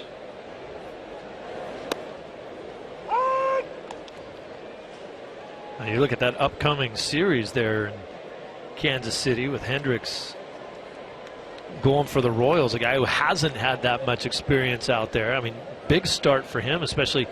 I think Clay Buchholz is one of the last pitchers that Kansas City wants to see right now. He's turned things around. He looks good on the mound. Huge series for them, not so much for the Red Sox. And Kansas City beginning the day tied with the Tigers now in the AL Central, as the Royals had lost 2 in a row. All of a sudden the Tigers have won 3 in a row. So they are now tied up. Down the stretch, if I was on a contending team I always wanted to play against a contending team. I didn't want to play against a team that was out of it. They're dangerous. They've got nothing to lose. There's too many guys out there trying to make an impression. I would rather play against a team that I thought maybe the pressure might be getting to them. No pressure on the Red Sox going down to Kansas City.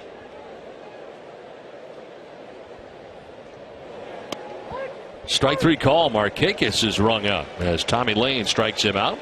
First out of the 6th inning. Tommy Lane is going to be really happy if he gets this pitch to be called a strike all day. If you're the hitter, you don't really like that. Amica Insurance, great service, great coverage, and a great price for auto, home, or life insurance.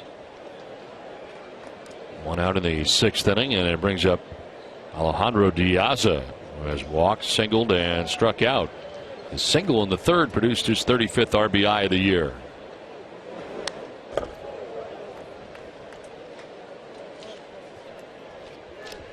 Hey, Red Sox Nation, get a free medium beverage when you enroll in the Dunkin' Donuts Rewards Program DD Perks. Then just pay with your registered DD card or the DD mobile app to earn points towards more free beverages. It's Dunkin's way of rewarding their loyal fans. Enroll today at ddperks.com. The Red Sox run on Dunkin'.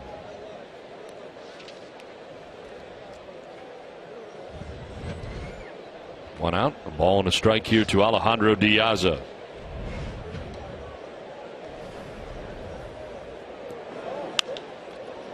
To left center, Betts on the run will get there. Sinking line drive, and Mookie Betts takes a base hit away from Diaz. That is a base hit too, Don. I mean, that was excellent first step quickness out of Mookie Betts, and that's what you're looking for. Watch him, top of your screen. As soon as that ball's hit, he's on the move. To me, that's what I'm looking for. How quickly do you make your move towards the ball? There's a lot of guys that have great speed in center field, but if you outplay them, if you outposition them, you can be a better center fielder. If you combine great instincts with good speed, you have a chance to be a pretty good outfielder. 2 down here in the 6th inning. Adam Jones, 1 for 3 in the game. The one part, a double that knocked in 2 runs. As him jumping back out of the way of a pitch down and in.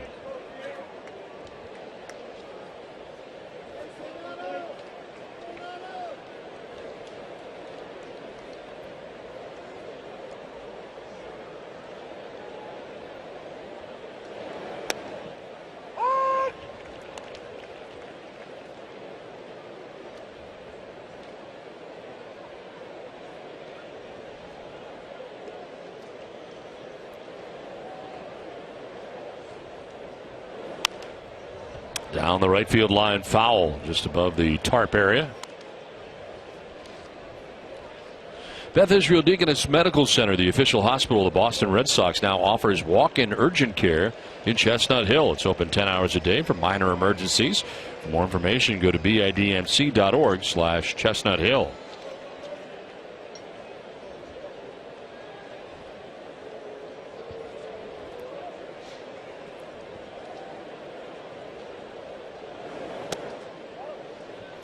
You know, you did that Dunkin' Donuts read so nicely. Thank you. Made me want to have a Dunkin' Donut. Really? Yeah. We have them here in the booth, I think. Yes. Yeah. They're here all the time. Are they on their way? Have you? No, you know where they are now? Where? Already down in the truck. Now, what is that? So, they've already been taken. oh, yeah. Producers and directors are killing those donuts down there. But can I get a donut? No. Nope. That has to happen in the first 3 innings, I think, because that's when they come up and they take them down. So they're gone. There'll be no donuts for you. I'm going to have to get used to the program, I guess. How are those donuts down there, guys? Jeez. Base hit for Adam said they were Jones. Yeah, they enjoyed them. They're enjoying them now. Jones is 2 for 4 today. His second hit of the afternoon, and he's aboard at first base with 2 down as Nelson Cruz stands in. Only time he has reached in this game an error. Miscue by Rivero at third base. Adam Jones not so quiet in this game.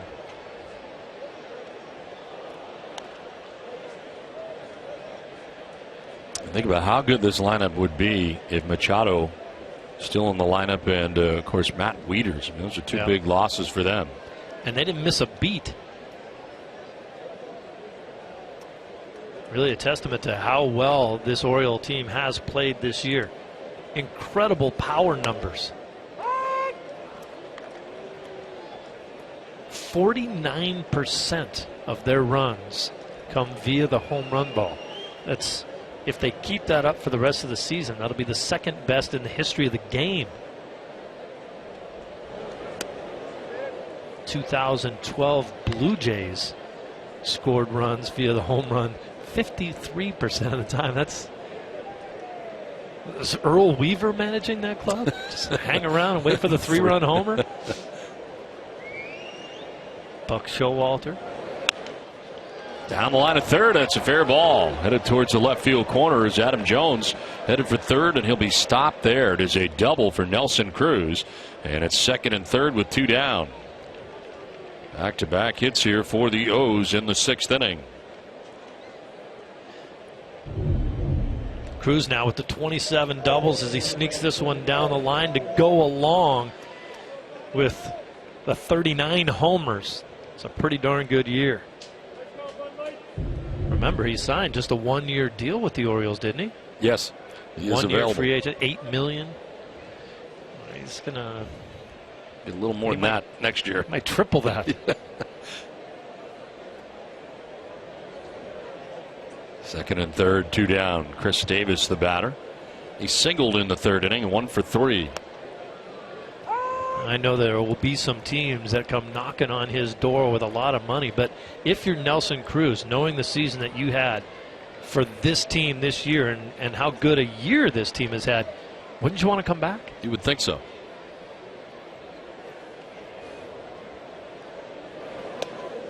The 1 pitch is going to miss. Looked like a pretty good pitch, but called the ball. 1-1.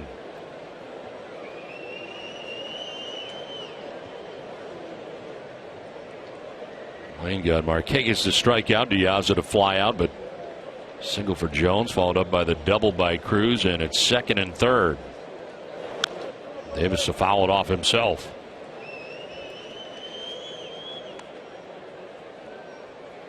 Alex Wilson up in the pen now for Boston. Already seen Breslow and Lane out of the pen. Check out this replay right here. That's a pitch last year that Davis would hit into the seats. It would have been a 3-run shot. His home run's way down this year in comparison with last year, and it's just pitches like that where you normally square it up, hit it hard somewhere, foul that one off his foot. 53 home runs a year ago, 26 this year. And a pop-up sending Bogarts to short left field, and he'll give way to the left fielder, Cespedes, who makes the catch that ends the inning. 5.5 done from Fenway. It's 8-0 Baltimore. Base runner of the day. Wei-Yin Chen has started the day, retiring the first 15. Carlos Rivero grounded out to third base in the 3rd inning, 0 for 1.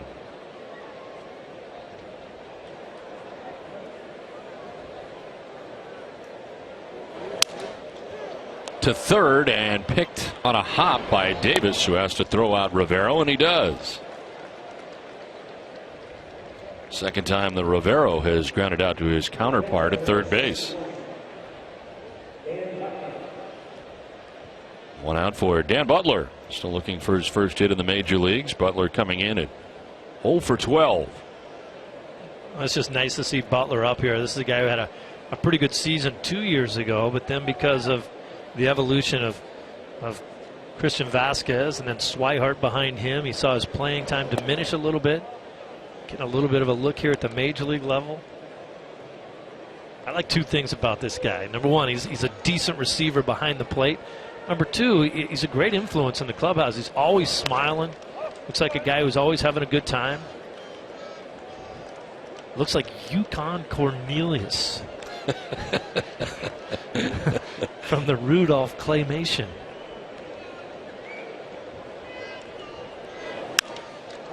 Drives this to left field, and this ball is struck well off the wall. The carom to Jones. His throw to second base will be late. Into second base is Dan Butler. He's got himself a double. Breaks up the no-hit bid today by Chen and gets his first major league hit. Breaks up the no-hitter and gets to keep the baseball. That ball's walloped off the left field wall. Just a beautiful compact swing. And he knows, he hasn't been here that long, but he knows you better get on your horse. Because when you're a catcher, and Jones is out there in center field, he can throw you right out at second base if you're not hustling. So that takes care of that. Wei-Yin Chen retiring the first 16 batters he faced today for the double by Butler. First major league hit. And here's Jamal Weeks.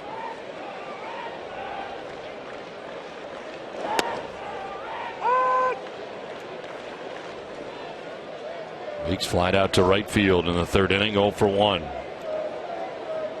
First hit of the day for Boston comes here with one out in the sixth inning.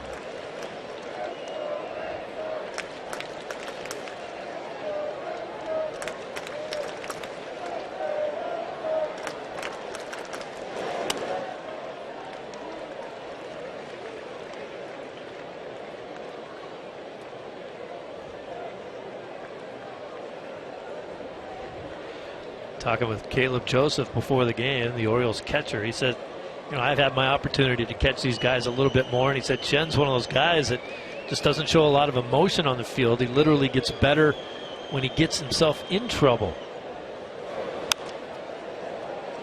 Seems like he'll sail along and then get himself in trouble and then bear down and get guys out. He's given up more hits than innings pitched, and yet he's having a tremendous year. He's pitching line to this point in the game, giving up his first hit. 5 1/3 deep into the outing. Strikeout to walk ratio is about 4 to 1. Doesn't walk guys, doesn't get himself in trouble. A lot of times if he gives up a home run, it's a solo shot. I remember a pretty darn good pitcher for the Orioles that did that same thing. Anytime he gave up a home run, it was only a solo home run. Never gave up 3-run bombs. Jim Palmer. And never gave up a grand slam in his career. Yeah.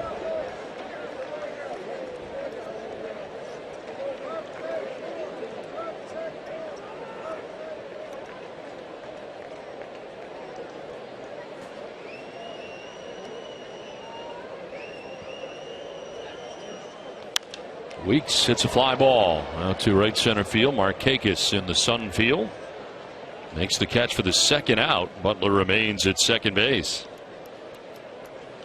Ace Ticket, the official Red Sox ticket partner, has the best seats at the lowest prices to all the games at Fenway. All the 200% guaranteed. Right now, Ace Ticket has special savings on all Red Sox games. Treat yourself or someone special.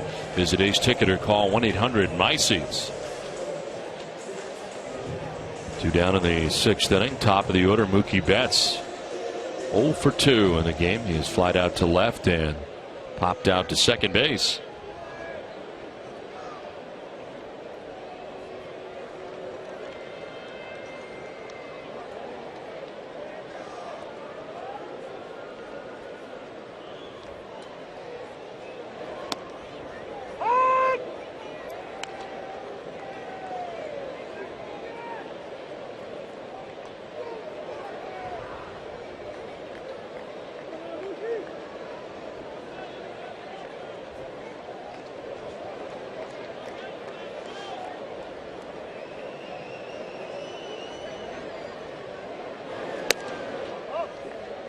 On a strike to Betts.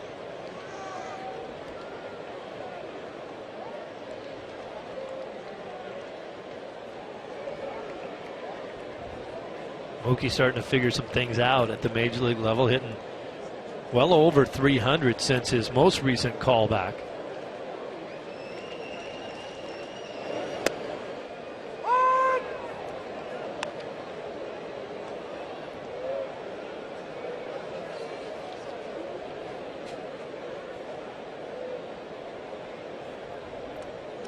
Very comfortable in this leadoff spot because this is what he has done at the minor league level in AA and AAA before arriving here with Boston. And of course, Brock Holt kind of solidified that spot until now. Fly ball out to left field. Diaz calling and catching out number 3 of the inning. Red Sox get their first hit of the day, but trail 8-0 through 6. Orioles on top. And a new pitcher on for the Red Sox. Alex Wilson becomes their 4th of the day. 13th appearance overall for him. 1-0 with a 2.42 earned run average. 14 strikeouts to 5 walks, and opponents hitting at .225 against Wilson. This one fouled back. Steve Pearce just out of the reach of Steve Psycho Lyons. Yes. I don't have that kind of length. Pierce grounded out in the second, walked in the third before doubling in the fifth inning.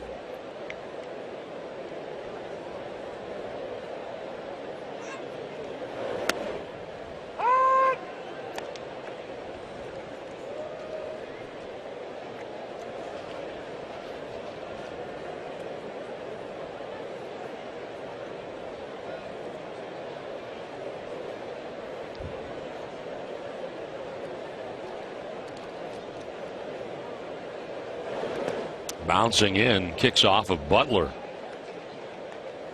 Wilson takes over for Tommy Lane, who worked the sixth inning. 1 inning, 2 hits, no runs. Didn't walk anybody, struck out a batter. On the hook right now for Boston, their starter today, Brandon Workman. In his 14th start of the year, Workman lasted just 3 innings, giving up 6 runs, 5 earned. Walked 3, struck out 3, and the inning was the third that the Orioles did the bulk of their damage.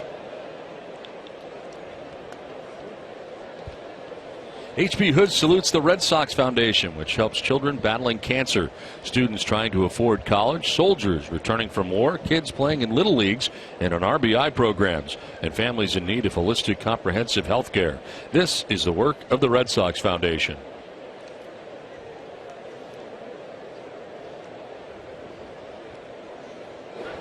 Pierce with a swing and a foul tip into the catcher's mitt for strike 3. Alex Wilson strikes out the first Oriole he faces today. It's a good old country hardball right there. Just threw it right by Pierce. Pierce was one of those guys that had about a 2 or 3 week period where he really carried this Oriole team. There's been a bunch of different guys at different times that have really stepped up that has helped this club be in first place the way they are. Joseph pops it up. And in from center comes Mookie Betts. Jamal Weeks had ducked back there, but Betts had an easier play and handles out number 2 of the inning. But don't miss Red Sox Game Day Live, presented by DCU, Digital Federal Credit Union, tomorrow at 7:30. TC and Jim Rice will continue the top 30 Red Sox moments on NESN. Countdown is to number 17. DCU, Digital Federal Credit Union. What can DCU save you? 2 outs in the 7th inning for Ryan Flaherty, who's had a good day today. Goes around for strike 1, the Maine native. Yeah. One of TC's favorite players. TC's from Maine. I think, there's only like 7 people from Maine, so they all stick together. Is that it? I think there's a few more. Yeah, I think.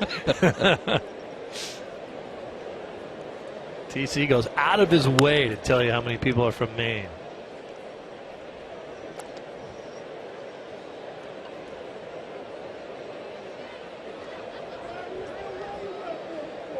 Three hits and an RBI for him in this game today.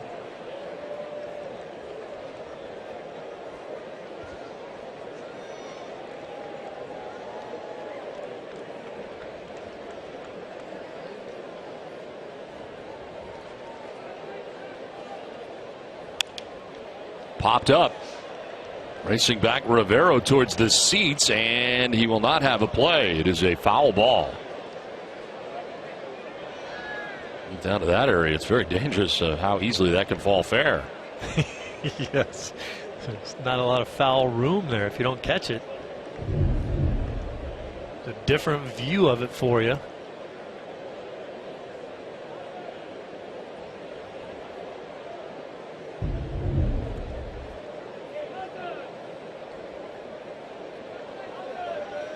So if you're from Maine, technically you're a Mainer. Yes. But don't we all like Maniac better? That would be an interesting take on it. Yeah, Maniac. Well, you might. Yeah, don't the people from Maine Being embrace that? A psycho. Well, yeah. And a maniac. Do they embrace the Maniac moniker? I don't think so. I think they're still going with Mainer. Really? Okay. Yeah, as far as I know.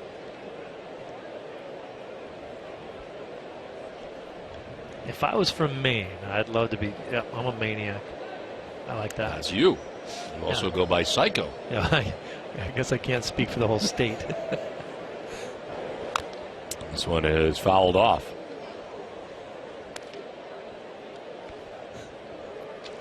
For every Red Sox game that goes into extra innings or the Sox get a save, CVS Pharmacy will make a donation to Boston Children's Hospital towards a $25,000 donation once again this season.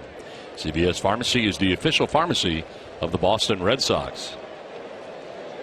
2 down in the 7th inning. Ryan Flaherty down in the count 1-2.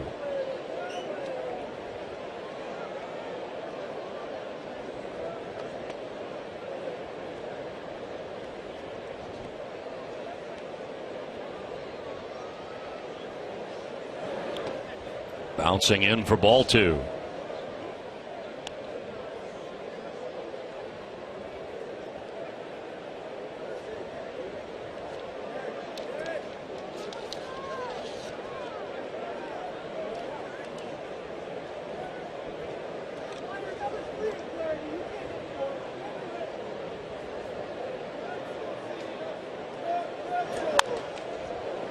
Line foul back into the grandstand off to the right. And Flaherty stays alive here, 2-2. Looks like everybody's all right over there, and a souvenir in hand. Checking to make sure everybody's all right, and they are. Well, he caught the ricochet, so got to make sure the person that it bounced off of is okay. Ground ball right side. Jamal Weeks plays the high hop and throws out Flaherty to end the top of the 7th inning. 7th inning stretch. It's 8-0 Orioles. 11-1. Changes for the Orioles, and these have been standard changes in all 3 games of this series. Defensively, Kelly Johnson taking over at third base, and Chris Davis moving from third to first base. Xander Bogaerts leads it off and drives this to deep left field towards the pole, and that ball is gone. Home run for Xander Bogaerts, his 11th of the year, and the Red Sox get on the board here in the 7th inning.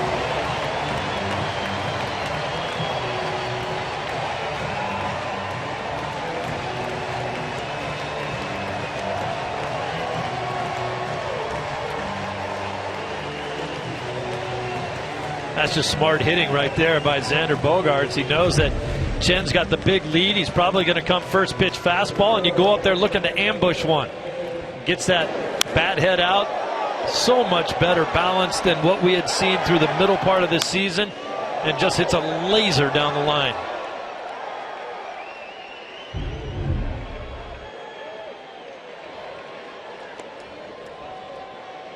Now David Ortiz 0 for 2 in the game. David has flied out to the warning track in center and grounded out to shortstop.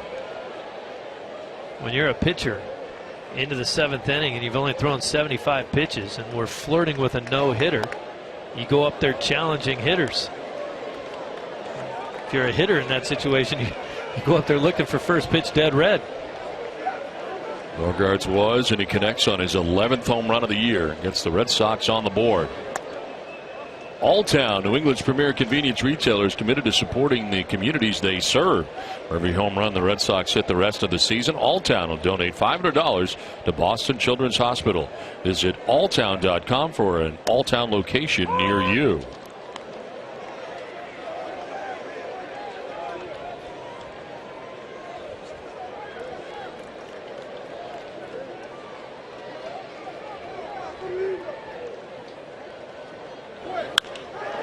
Out towards right center field, and this is going to get down. Jones can't cut it off. It's back at the wall. He's heading for second base. Big Poppy. He'll get there standing. A double here for David Ortiz and his 3rd at bat of the day.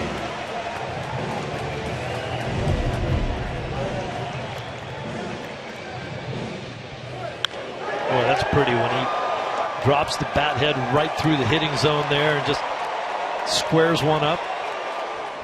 Sometimes you can put 15 guys on the right side. Nobody's going to be able to find a way to catch it.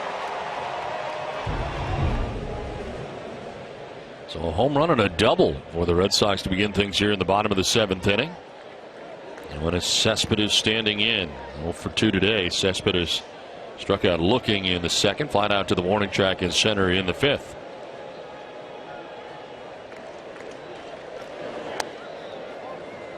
Red Sox have action in their pen. Shinichi Tozawa warming.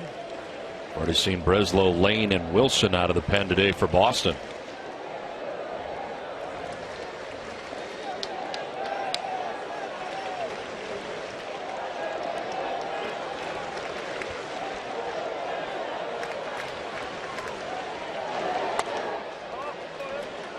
We talked about Chen, and when he does give up a home run, generally it's a solo shot.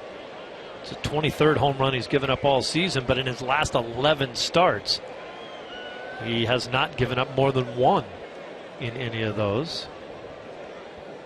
Keep the ball in the ballpark, you got a chance to win.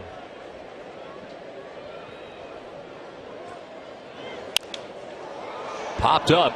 Flaherty, the shortstop, calling and catching the first out here of the 7th inning.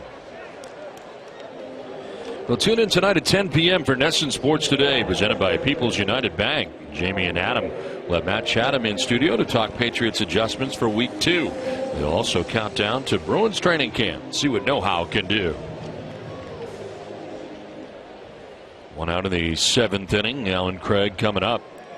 He has struck out swinging and flied out to right.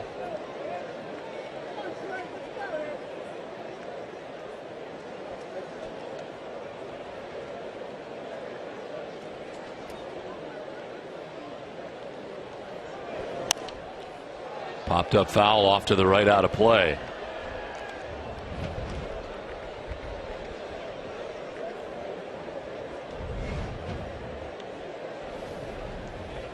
Alan Craig obviously injuring himself right after he got to the Red Sox. Been back for a little bit now, but has had very little success so far in a Red Sox uniform. Everybody's hoping that changes going into next season.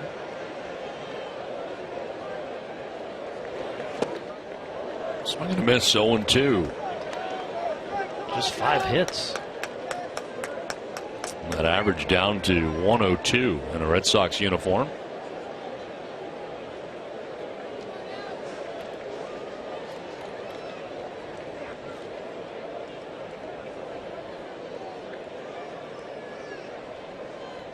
Five for 49 in a Red Sox uniform.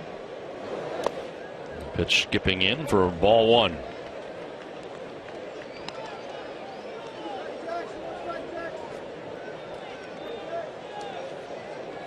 Talked in the open of this show about Pedroia and whether or not we'll see him at all, and I think all signs are pointing towards him being shut down and trying to figure out specifically if he needs some type of wrist surgery and get that done as soon as possible. I can imagine. I mean, he went the entire season with that wrist injury. Never says anything about it. But sometimes your own tenacity can get you in trouble. He had one of his worst seasons ever this year, and maybe brought that on himself a little bit. If he had got out of the lineup and said, hey, this hurts, I need to get it fixed, let's see what we have to do. Won't take himself out of the lineup. This is the play that occurred on in the home opener for the Red Sox against the Milwaukee Brewers here at Fenway. Carlos Gomez went in hard on the double play ball, and watch Petey come down on that glove hand side. That's April 4th. And then you play the rest of the season that way. He's had cortisone shots numerous times. Craig strikes out for the second out of the 7th inning, 2 down.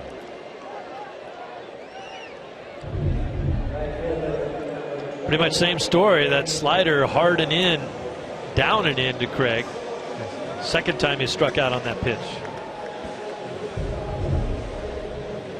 Third strikeout of the day for Wei-Yin Chen. 2 down here in the 7th. You know, you're with this ball club every day. Did you ever once hear Petey say something about, yeah, I'm not swinging the bat all that well because my wrist is scuffling? Never. Not a chance. Nor am I surprised that he played all year hurt with it. If you recall, did the same thing last year. Last year. The thumb issue. which also happened opening day in New York. Wow. They had to sit him down on opening day. He should never play on opening day. Go get him after that. I think it's a smart thing, and I'm almost wondering why they didn't do it earlier with him, given the fact that this team, 22 and a half games out of first place, definitely not going anywhere. Get one of your best players entirely healthy for next season. It's popped up foul off to the right. Also want to give him as much time as possible to have a normal winter as far as getting ready for the upcoming season.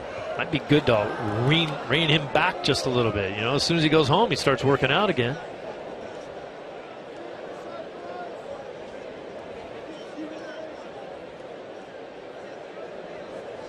Nava today 0 for 2. He's bounced to short, fly to center. Red Sox have not been able to do much with Wei-Yin Chen. Didn't have a hit until the 6th inning against Chen. There is strike 2. He retired the first 16 Red Sox batters he faced in the game before Dan Butler's first major league hit, a double off the wall and left. A couple of hits this inning, including a run. Bogarts, the leadoff home run. David Ortiz, a double. Big Papi still at second base with 2 down.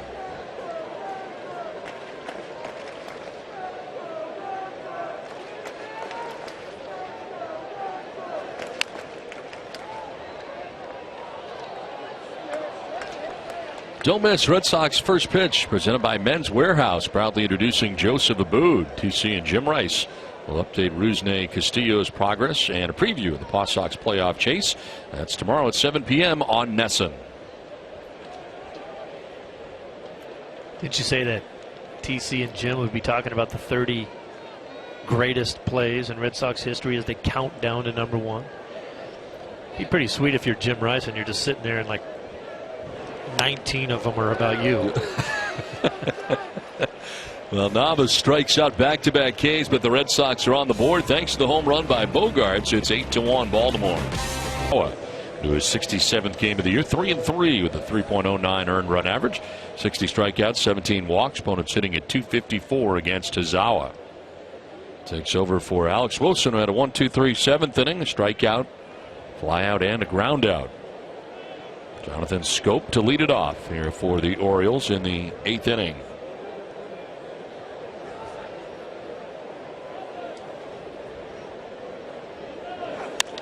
Scope will pop it up. Jamal Weeks, second baseman, puts it away for the first out here of the 8th. As we all know, a happy staff equals a productive staff. There's no better way to show your employees a good time than treating them to a night at Fenway Park. Go to redsox.com/groups to book your company outing now. So let me see if I can figure this out about Gary. Yes. He's the good-looking sideline guy for the Red Sox. He's the host of the NESN Clubhouse show. You can see him pop up on NESN Live and NST. And he's looking for cash from me? He's looking. You would think that he would not have a cash flow problem based on all you just said. Everywhere, man. Psycho, listen, man, I see you roll up into Fenway, man. You got the shiny shoes. Your suit game is on point, even though, I wear the same suits as you. But, man, you're always looking fresh. You got the hair slicked back. It's Joseph Aboud, man. I figure I can get a couple pennies off you, man. Hey, you know what? Tell you what, some kid gave me a lucky penny today. Is that right? Yeah, at the game. Didn't help the Red Sox, but I'm feeling great. But he's right about all that. I mean, you got the good hair going. You got the pocket thing going there. That's nice. I like that. Yeah, you're on point, as Gary said. I'm afraid to run this out because I'm sure you will never let me forget it. But my father told me, he said, when you're broadcasting a game, you should try to look good because you don't ever say anything that's all that smart. I just try to take his advice. Always good to look good. Yeah. In there for a strike, and it's 1-2. Told me the same thing as when I was a player too. He said, wear your uniform right, try to look good, because there's going to be plenty of days when you don't play very well. You might fool somebody, might fool someone into thinking you're a player if you look like a ball player. Did he realize that you were going to perhaps drop some of your uniform on national television at any point? I mean, no, but he told me that when I was in the 5th grade. Okay, he was basically teaching our Little League team how to wear our uniforms right. And so I think at that point he didn't realize that I was actually going to make it to the big leagues either. So all good. Look like a ball player. You might fool someone. And he's right. There's plenty of days where you stink it up out there. You still look good doing it. Yeah, if you look like you can play, that might help a little bit.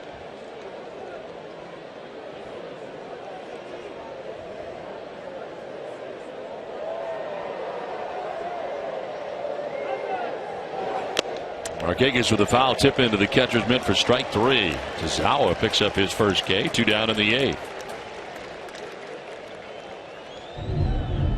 Markakis had that first strikeout in the 4th on a tough call, and now he's had to expand his strike zone. See that pitch off the plate? That was a pitch that got called on him earlier in the day, and now struck out 3 times. Good player, rough day. So 2 down here in the 8th inning. It brings up Alejandro Diaza.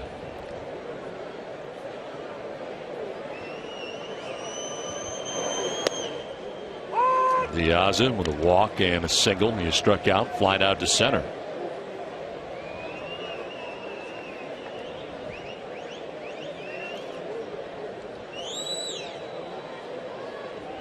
Good sized gap out there in right center field for Diaza. And 2 home runs here in last night's game. And he cranks it foul off to the left, 0-2. We were just talking about Jim Holtzman, and Ace Ticket, the official Red Sox ticket partner, has the best seats at the lowest prices to all the games at Fenway. All the 200% guarantee. Right now, Ace Ticket has special savings on all Red Sox games. Treat yourself or someone special. Visit Ace Ticket or call 1-800-MY-SEATS.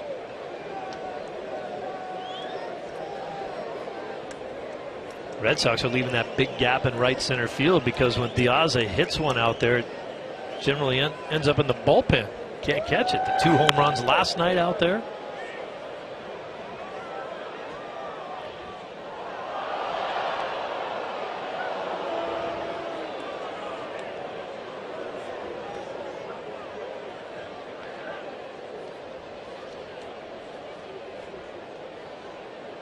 Last saw Tazawa against Toronto 5 days ago for Junichi Tazawa between outings. Heard the comments of John Farrell earlier today about Koji and how he will be used down the stretch here. Not so much in the closer's role, but they will get him into games to see if they can kind of get him right again. And they want to push him back into that closer's role if, in fact, he does turn things back around. That guy has been so good for so long. Hit a rough patch here lately. Splitter not doing what it did before. Just staying there. Was one of the best splitters in the game. He would just drop off a table. And lately, that thing's just hung out there and said, hit me. I got to try to figure that out for him. Diaza grounds it down the first baseline softly. Craig will grab it and tag the bag to end the top of the 8th. It's 8-1 Baltimore after 7.5. Here 3-3 with a 4.03 earned run average, 35 strikeouts to 11 walks, and opponents hitting at .254 against Webb. Takes over for Wei-Yin Chen, who retired the first 16 Red Sox that he faced today.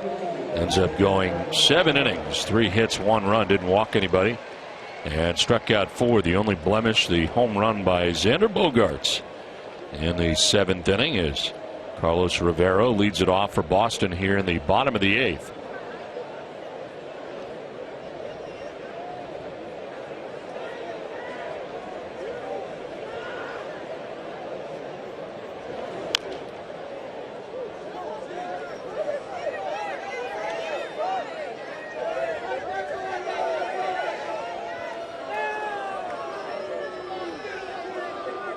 Rivera, Butler, and Weeks.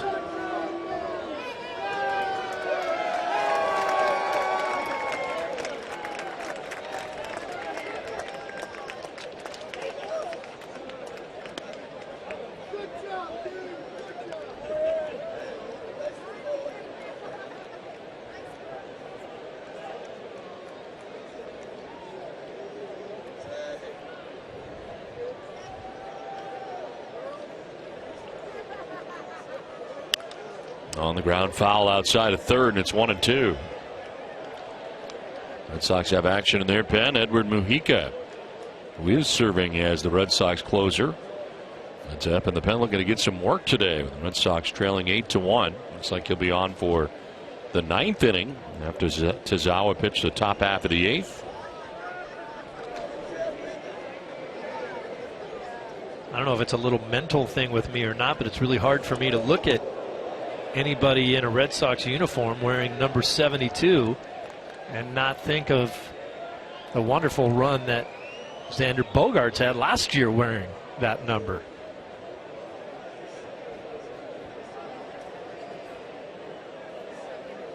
I thought you were going to say Carlton Fisk when he was with the Chicago White Sox. Yeah. I thought that's where you're going with that. I was a teammate of his at that time. Of course, he's just switched his number around because when he was with the Red Sox, he was 27.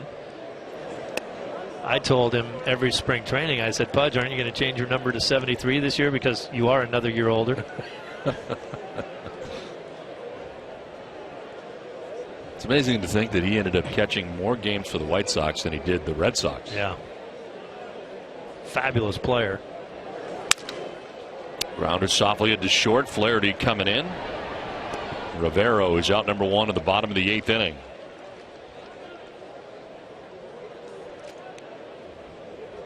It's becoming a trend at Fenway Park, handing off a baseball to another youngster. And it just happened again. Keeps happening here at Fenway. Passing on the goodness.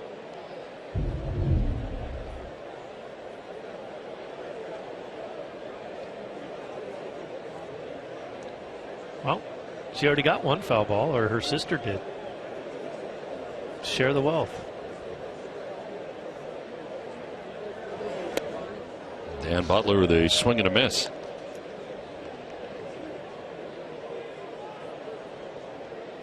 Have you told Dan Butler who you think he looks like yet? Have you had the chance to? Well, Yukon Cornelius. Yukon Cornelius, yes. Bumbles bounce.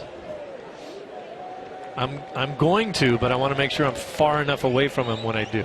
Now, if I recall this story, he goes and gets the abominable snowman under control. They realize that the snowman has a tooth problem, and they bring in the guy that wants to be the dentist Hermie. to fix it. The Hermie? dentist, yes. Okay. So he comes in and he fixes it, and then they bring in the abominable snowman at the end to put the star on the tree. Yes. Am I right about this? Yes. This is back to the track and the wall. Butler is headed to second base. He's having some kind of day. His second major league hit. 2 hits today, both doubles. And correct me if I'm wrong, but he had 0 hits in his career before anyone called him Yukon Cornelius. You now are correct. back-to-back doubles, crushing the ball. I love it. I like the way he carries himself on the field and off. As I said before, he's a happy guy, boy, and getting his opportunity to play at the big leagues, he's ecstatic. It's a tough situation for him, kind of being passed over this year down in Pawtucket because of what Christian Vasquez has been doing. 1 out, Butler at second. Jamal Weeks will take a strike. Weeks has fly to right twice in the game. And of course, as soon as Vasquez came to the big leagues, who do you think they called up to be the catcher in AAA? Swihart shows up there, and Butler got his chance up here a little bit. Good to see.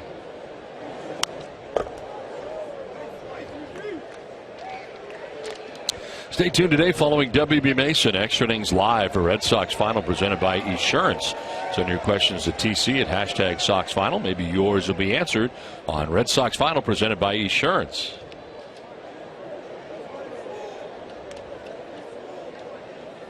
One down, runner at second base. Jamal Weeks batting here in the bottom of the 8th inning.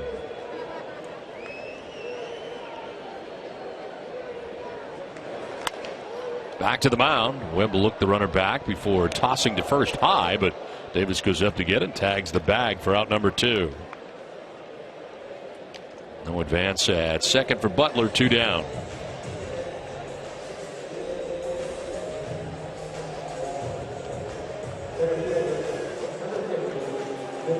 Two down for Mookie Betts. Fly to left, popped out to second, and fly to left again.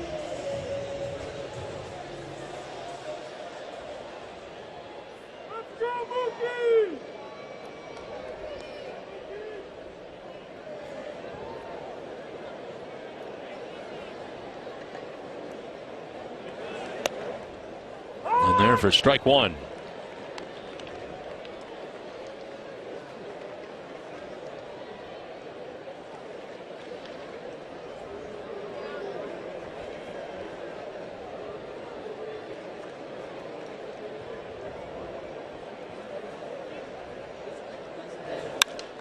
To right field, Markakis in the sun field, able to make the catch on the sinking liner to end the 8th inning. It's 8-1 Baltimore at the end of 8 from Fenway. Pitcher for Boston and their 6th of the day. It is Edward Mujica into his 59th game of the year, 2-4 with a 4.00 earned run average. 39 strikeouts to 13 walks, and opponents hitting at .290 against Mujica. When your starter gets blown out early like Workman did today, you're thankful for the expanded rosters. John Farrell has plenty of options he can go to during the regular season. You'd be worried about blowing your bullpen out as well. It doesn't necessarily mean I like the fact that you can expand your rosters, but just going to ask you that. I mean, that's something that I know is not going away, but you play under one set of rules for 5 months and then everything changes for the last month. You know, as a player, I never really put that much thought into it, but since I've been done playing and broadcasting and understanding the merit of that, you're absolutely right. There are some organizations that can call up a guy like, for instance, Cincinnati last year with Hamilton, who wasn't good enough to play in the big leagues yet, but could absolutely fly and steal a base and make a difference for you in a number of games down the stretch. Or a guy that, can come in and off the bench and hit home runs. Just change the way your team looks. That hurts. And it just doesn't really make sense to do that anymore. That's not even off his foot. That's right off the shin bone, which is, I'm not sure what connected to.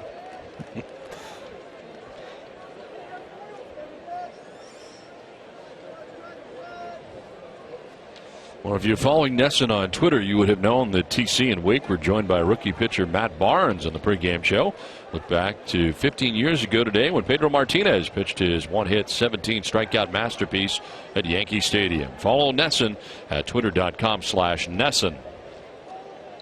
Adam Jones staying in the game after fouling it off his leg.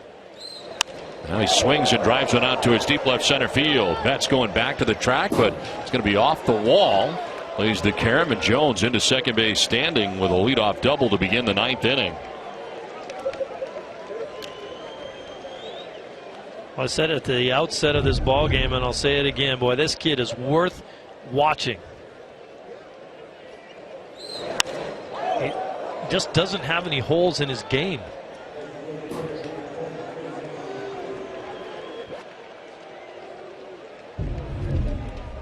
Well, Jones done for the day, as David Lowe will run for him.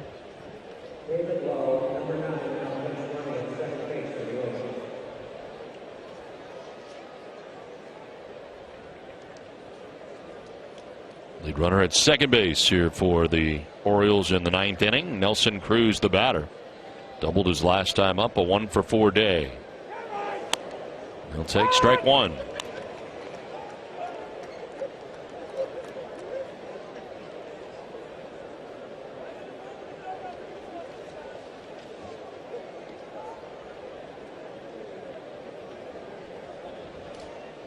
Mika picking up his 4th save of the year on Saturday against Toronto.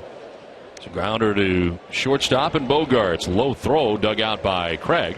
No advance for Lowe at second base. One down in the inning. Don't miss WB Mason Extra Innings Live right after the game. The guys will break down Brandon Workman's start and have John Farrell's post-game comments. Can't go wrong when you buy right at WB Mason. Runner at second, one down for Chris Davis. I think sometimes the manager dreads having to make post-game comments. Today may be one of those days.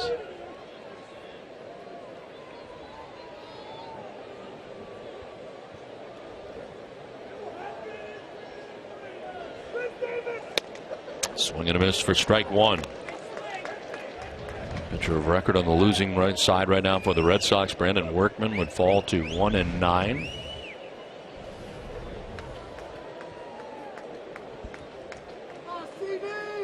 I think you also have to take a step back from Brandon Workman's season and say that they put him through some situations this year too. He was up earlier in this season, pitching out of the bullpen and pitching very, very well. You remember he came in and threw a bunch of pitches one day, threw well, and then they sent him to the minor leagues because they had to make a move. They realized that he wasn't going to be able to come back and pitch for another 2 or 3 days. And then that kind of put him on a little bit of a downward spiral. He pitched well in AAA, but then up and down at the major league level, making a start and not doing well, I think kind of messed with him a little bit. But he really needs to work on command of his fastball and making sure that he can stay out of the middle of the plate. Good pitch by Mujica. It strikes out Davis, freezes him, and it is the second out here of the 9th inning. First strikeout for Mujica. 2 down for Kelly Johnson, batting for the first time in the game.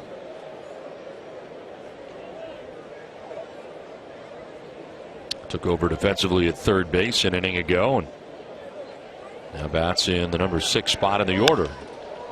Down the left field line, this ball is going to land fair. And around from second base comes David Lowe. He'll score, throw to second base, and Johnson is in safely. An RBI double, and the O's head on to their lead on top 9-1.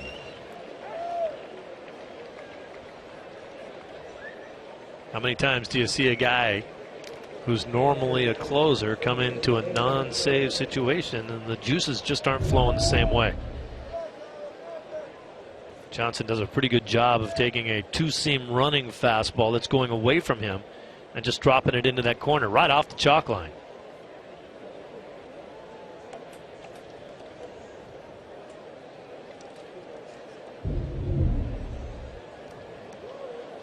Two down, Johnson at second base, and Caleb Joseph takes ball 1. Joseph with 2 hits today, a single in the 3rd inning, and then a 2-run home run in the 5th inning, his 9th home run of the year.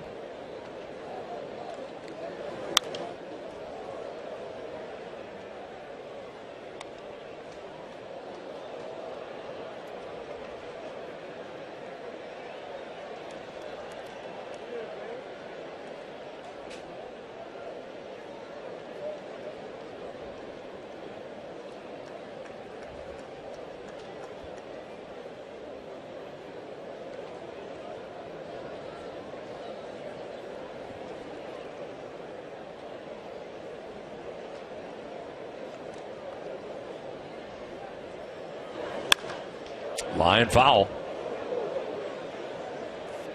Workman for 3 innings today. Breslow went 2. Tommy Lane an inning.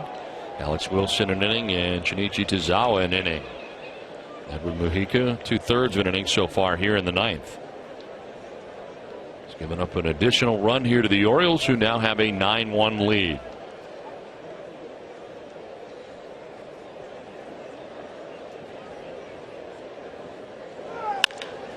Left side, and diving is Bogaerts. Not going to have a play anyway, but he saves a run there by getting to that ball and keeping Johnson at third base. Base hit for Caleb Joseph, his 3rd hit of the day. I think there's a good chance this does save a run. A lot of times you don't see guys try to score on a base hit to left, but with 2 outs, I think Johnson would have tried to score.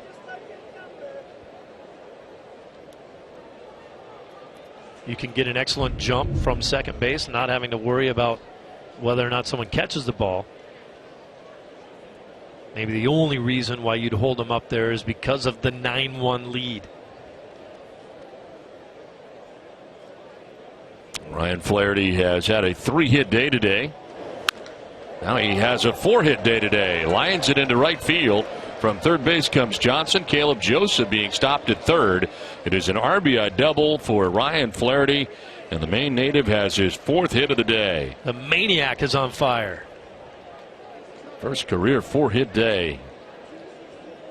I believe Tom Caron told me that Ryan Flaherty's dad is a baseball coach.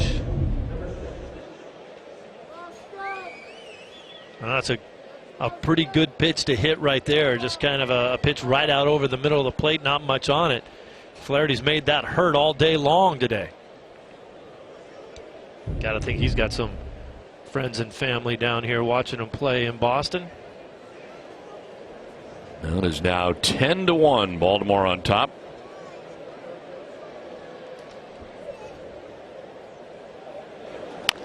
And a grounder softly hit towards third. Rivero charging. His throw on the run and just in time.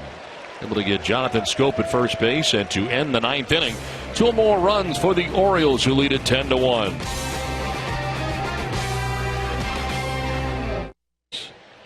New pitcher for Baltimore, the veteran Joe Saunders, into his 11th game, 0-5 with a 6.02 earned run average, 22 strikeouts, 21 walks, and opponents hitting at .354 against Joe Saunders.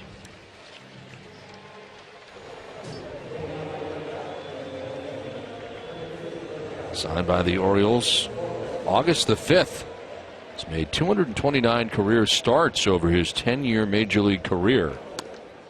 Coming out of the bullpen here for the Orioles to face Xander Bogaerts to begin things in the bottom of the ninth inning.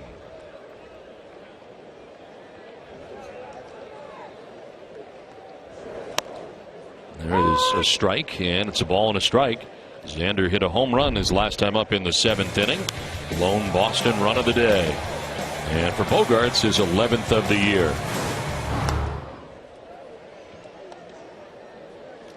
Boy, we were telling you about the great day that Ryan Flaherty, the shortstop of the O's, is having with his 4 hits. I mentioned that his father was a baseball coach. Tom Kieran told me exactly.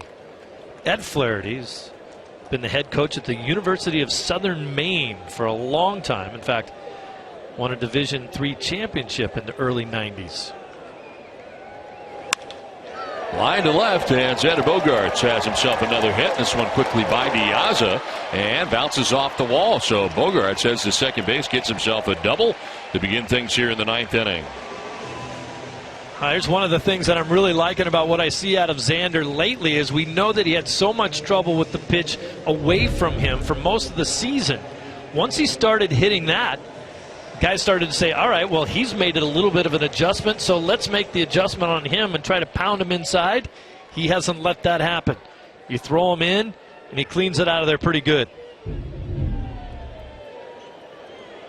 A pinch hitter here, and Jackie Bradley Jr. pinch hitting for David Ortiz.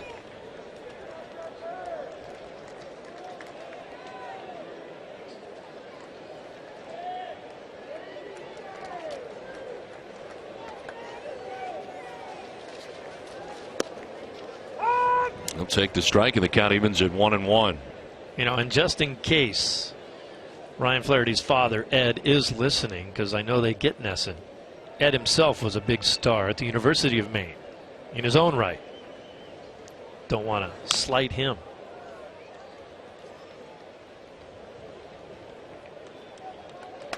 Jackie Bradley Jr. recalled Friday from the Paw Sox, second Major League stint of the year. 16 games with the Paw Sox, as it turned out, 2 postseason games. Hit .211 while with Pawtucket.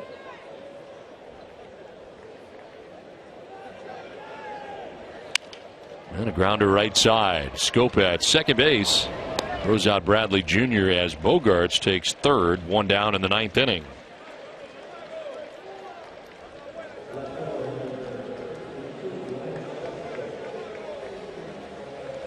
Comes Yoenis Cespedes, 0 for 3 in the game. He struck out, flied out to the warning track in center, and popped out to shortstop.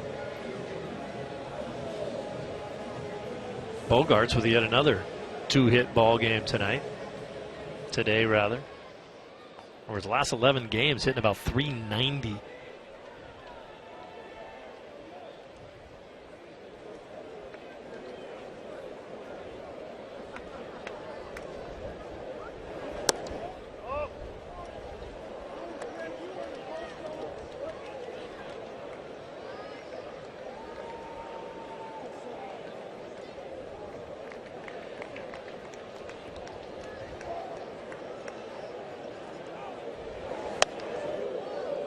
Up high, 2-0.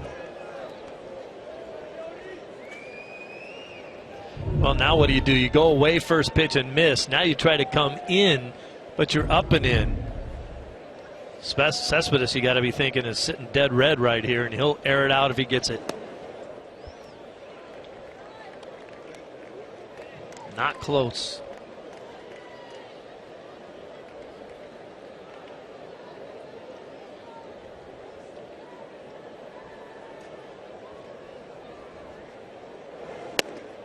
There's a strike right at the bottom of the zone.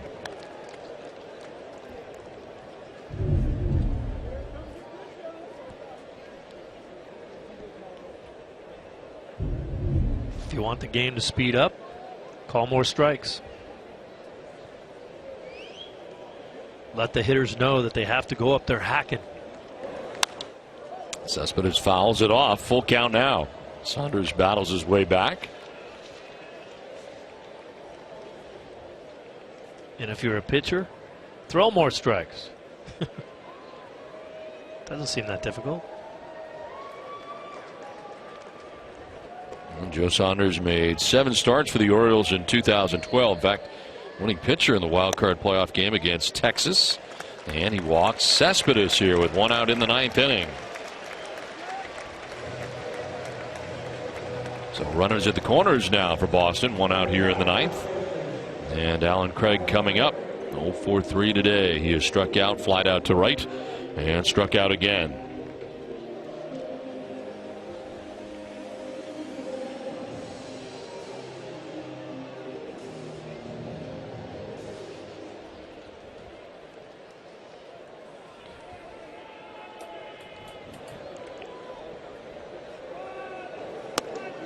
Craig takes strike 1.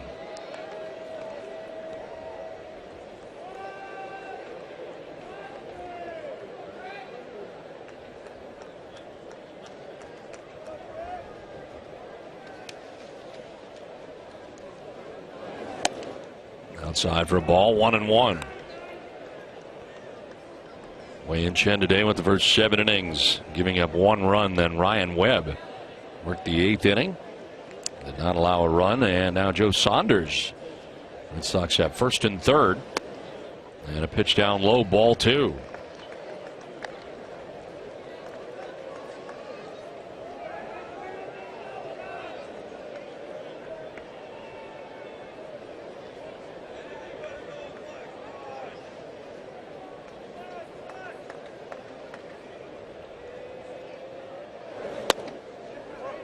A little bit low.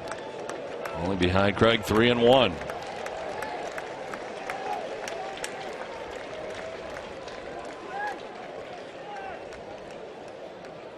Good look at Dave Wallace.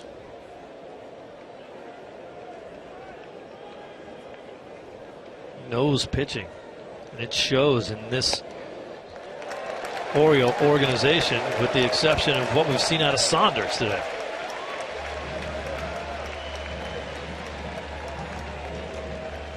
Saunders walking back-to-back batters here in the 9th inning. Pretty much the last thing Dave Wallace wants to see.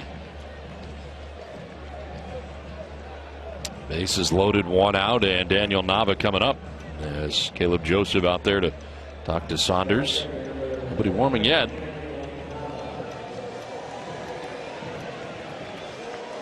Well, it looks like there's going to be here in a moment.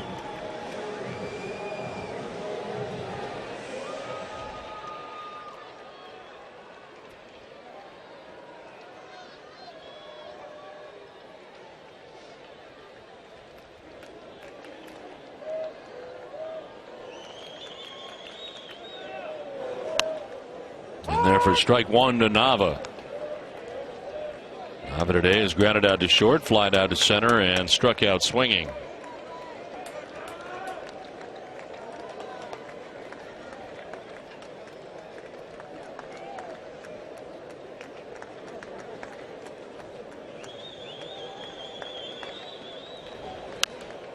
Fouled back, and it's 0-2. Keep the score here at the ballpark today. Not a lot going on that side of the sheet for the Red Sox offensively today.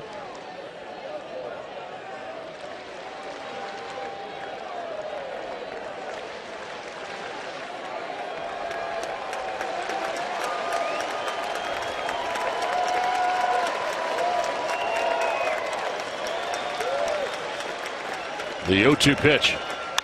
Nava reaches out and sends it foul down the right field line.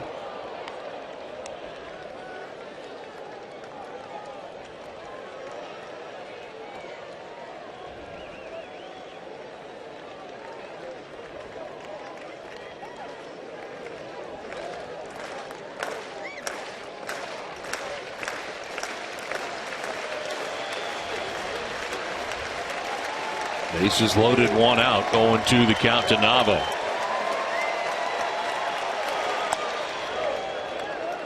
Ball 1, 1-2.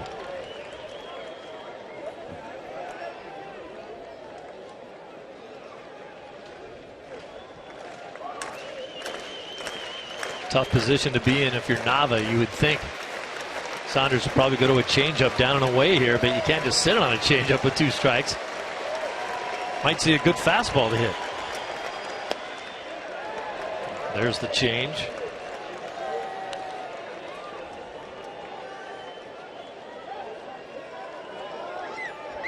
Pitch 25 coming up for Saunders here of the inning. I think Chen threw that many in 6 innings.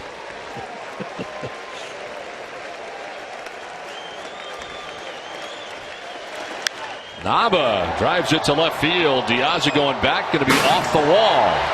From third, Bogaerts will score. Cespedes behind him. It is a 2-run double for Daniel Nava, and it's now 10-3 Baltimore.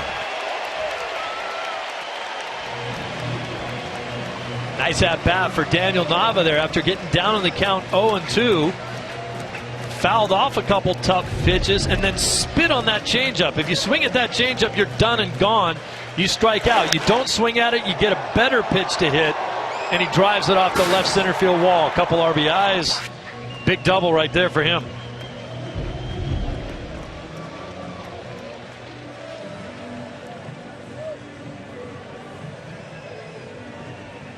Dave Wallace out there as Tommy Hunter is warming up in the Baltimore pen.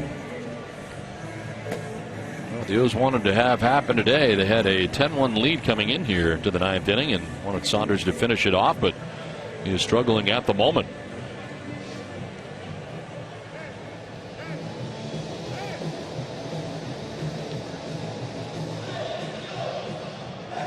Carlos Rivero, the batter, 0 for 3 today. He's grounded out to the left side 3 times today, twice to third, once to short.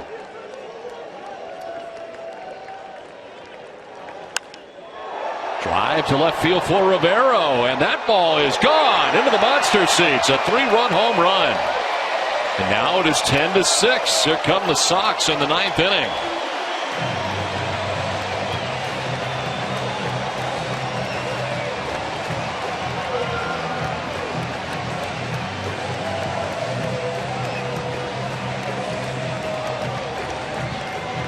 It is a 4-run game after a 5-run bottom of the 9th inning so far for Boston.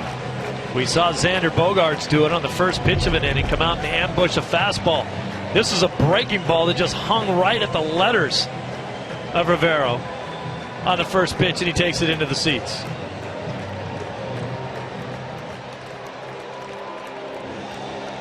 So the Red Sox making some noise here in the bottom of the 9th inning. The pitching change for Baltimore. It's now 10-6. And a new pitcher on for Baltimore, Tommy Hunter. 53rd game of the year, 3-2 with 3.29 earned run average. 54 2/3 innings, 42 strikeouts, so 11 walks. And opponents hitting at 248 against him. Dan Butler, the batter. He'll take ball 1. Butler's had a good day today. His first major league hit in the 6th inning, a double. Followed it up with another double in the 8th inning. Hunter struck out 3 last night. Butler tried to hold up, but he goes around. According to first base umpire Mike Everett. Well, let's take another look at this one. I guess they get that last little whip of the bat. That's usually what gets you.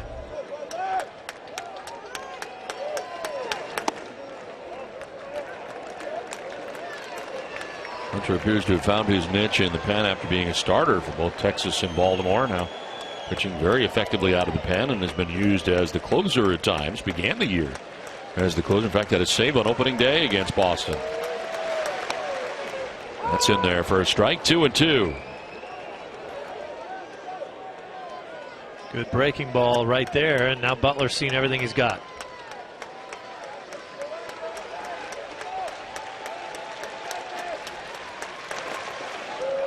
They have gone around. They check. No, he did not this time, says Mike Everett. And it's a full count. Might have caught a break on that one. Remember we talked about the little whip at the end, not quite as big as the first called strike.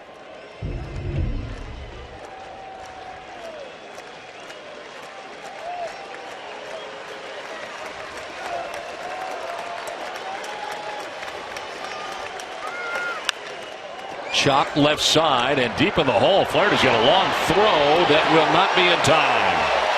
You cannot get Yukon Cornelius on a play like that. Come on.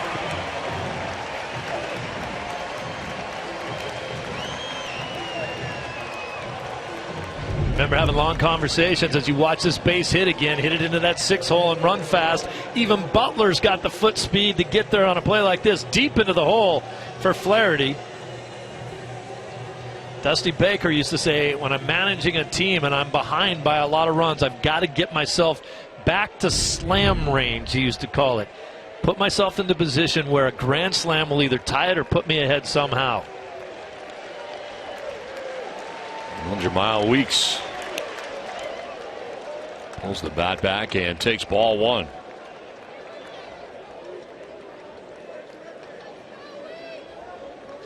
Weeks 0 for 3. He's fly to right twice today, grounded back to the mound. 5-run bottom of the 9th inning to this point for Boston. 1 out. And Weeks will hit it in the air to left center field.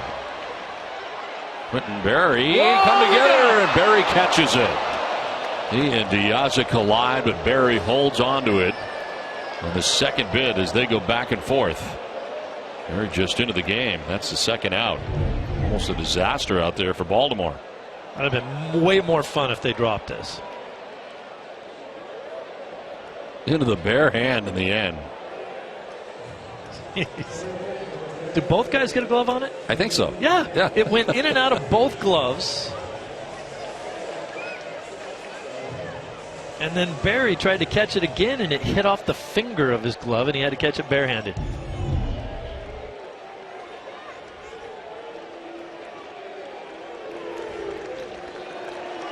Now it's up for Mookie Betts. To continue as he takes strike one. 0 for 4 in the ball game. He's fly to left, popped out to second, fly to left again, and lined out to right.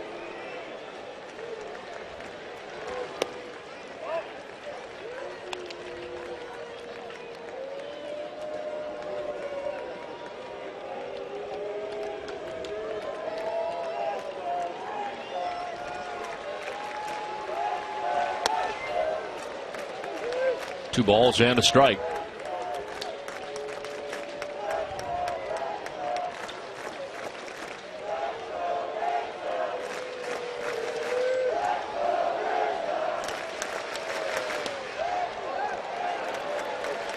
Three balls and a strike. Mookie's had a couple good balls to hit today. Earlier on, he missed them. His last at bat, he hit a bullet to right field. He's going to sit on that same pitch right now. A little extra giddy up from Hunter. Ball 4. They inch closer to bringing the tying run to the plate. Need another base runner. Walk allowed by Hunter, and here comes Buck Showalter. Wow. And he is going to make the change. You have the tying run on deck. We will step aside. Darren O'Day be coming in.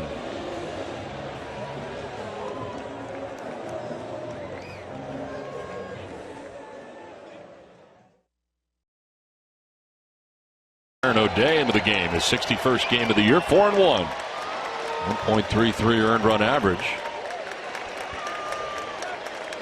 Xander Bogaerts batting with 2 on, 2 down. And a pitch outside for ball 1. Suddenly the Red Sox just one base runner away from slam range. This was a 10-1 game when this inning started.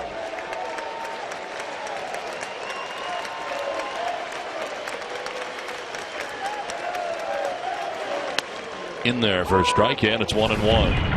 Xander Bogaerts back in the 7th inning, hitting his 11th home run of the year, and at the time gave the Red Sox their first run of the game. It was 8-1 at the time.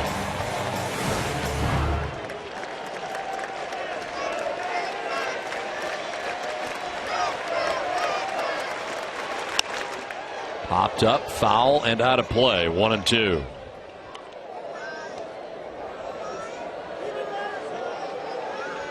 I'd be surprised if they stay on the inner half of the plate to Bogaerts any longer in this ball game. I think they'd go back to attacking them the way they used to, which would be sliders away.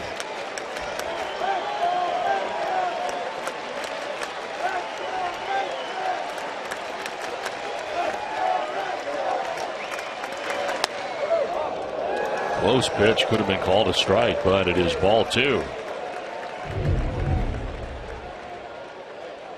Tough pitch to take with 2 strikes. Xander lays off of it. Doesn't look good to the home plate umpire.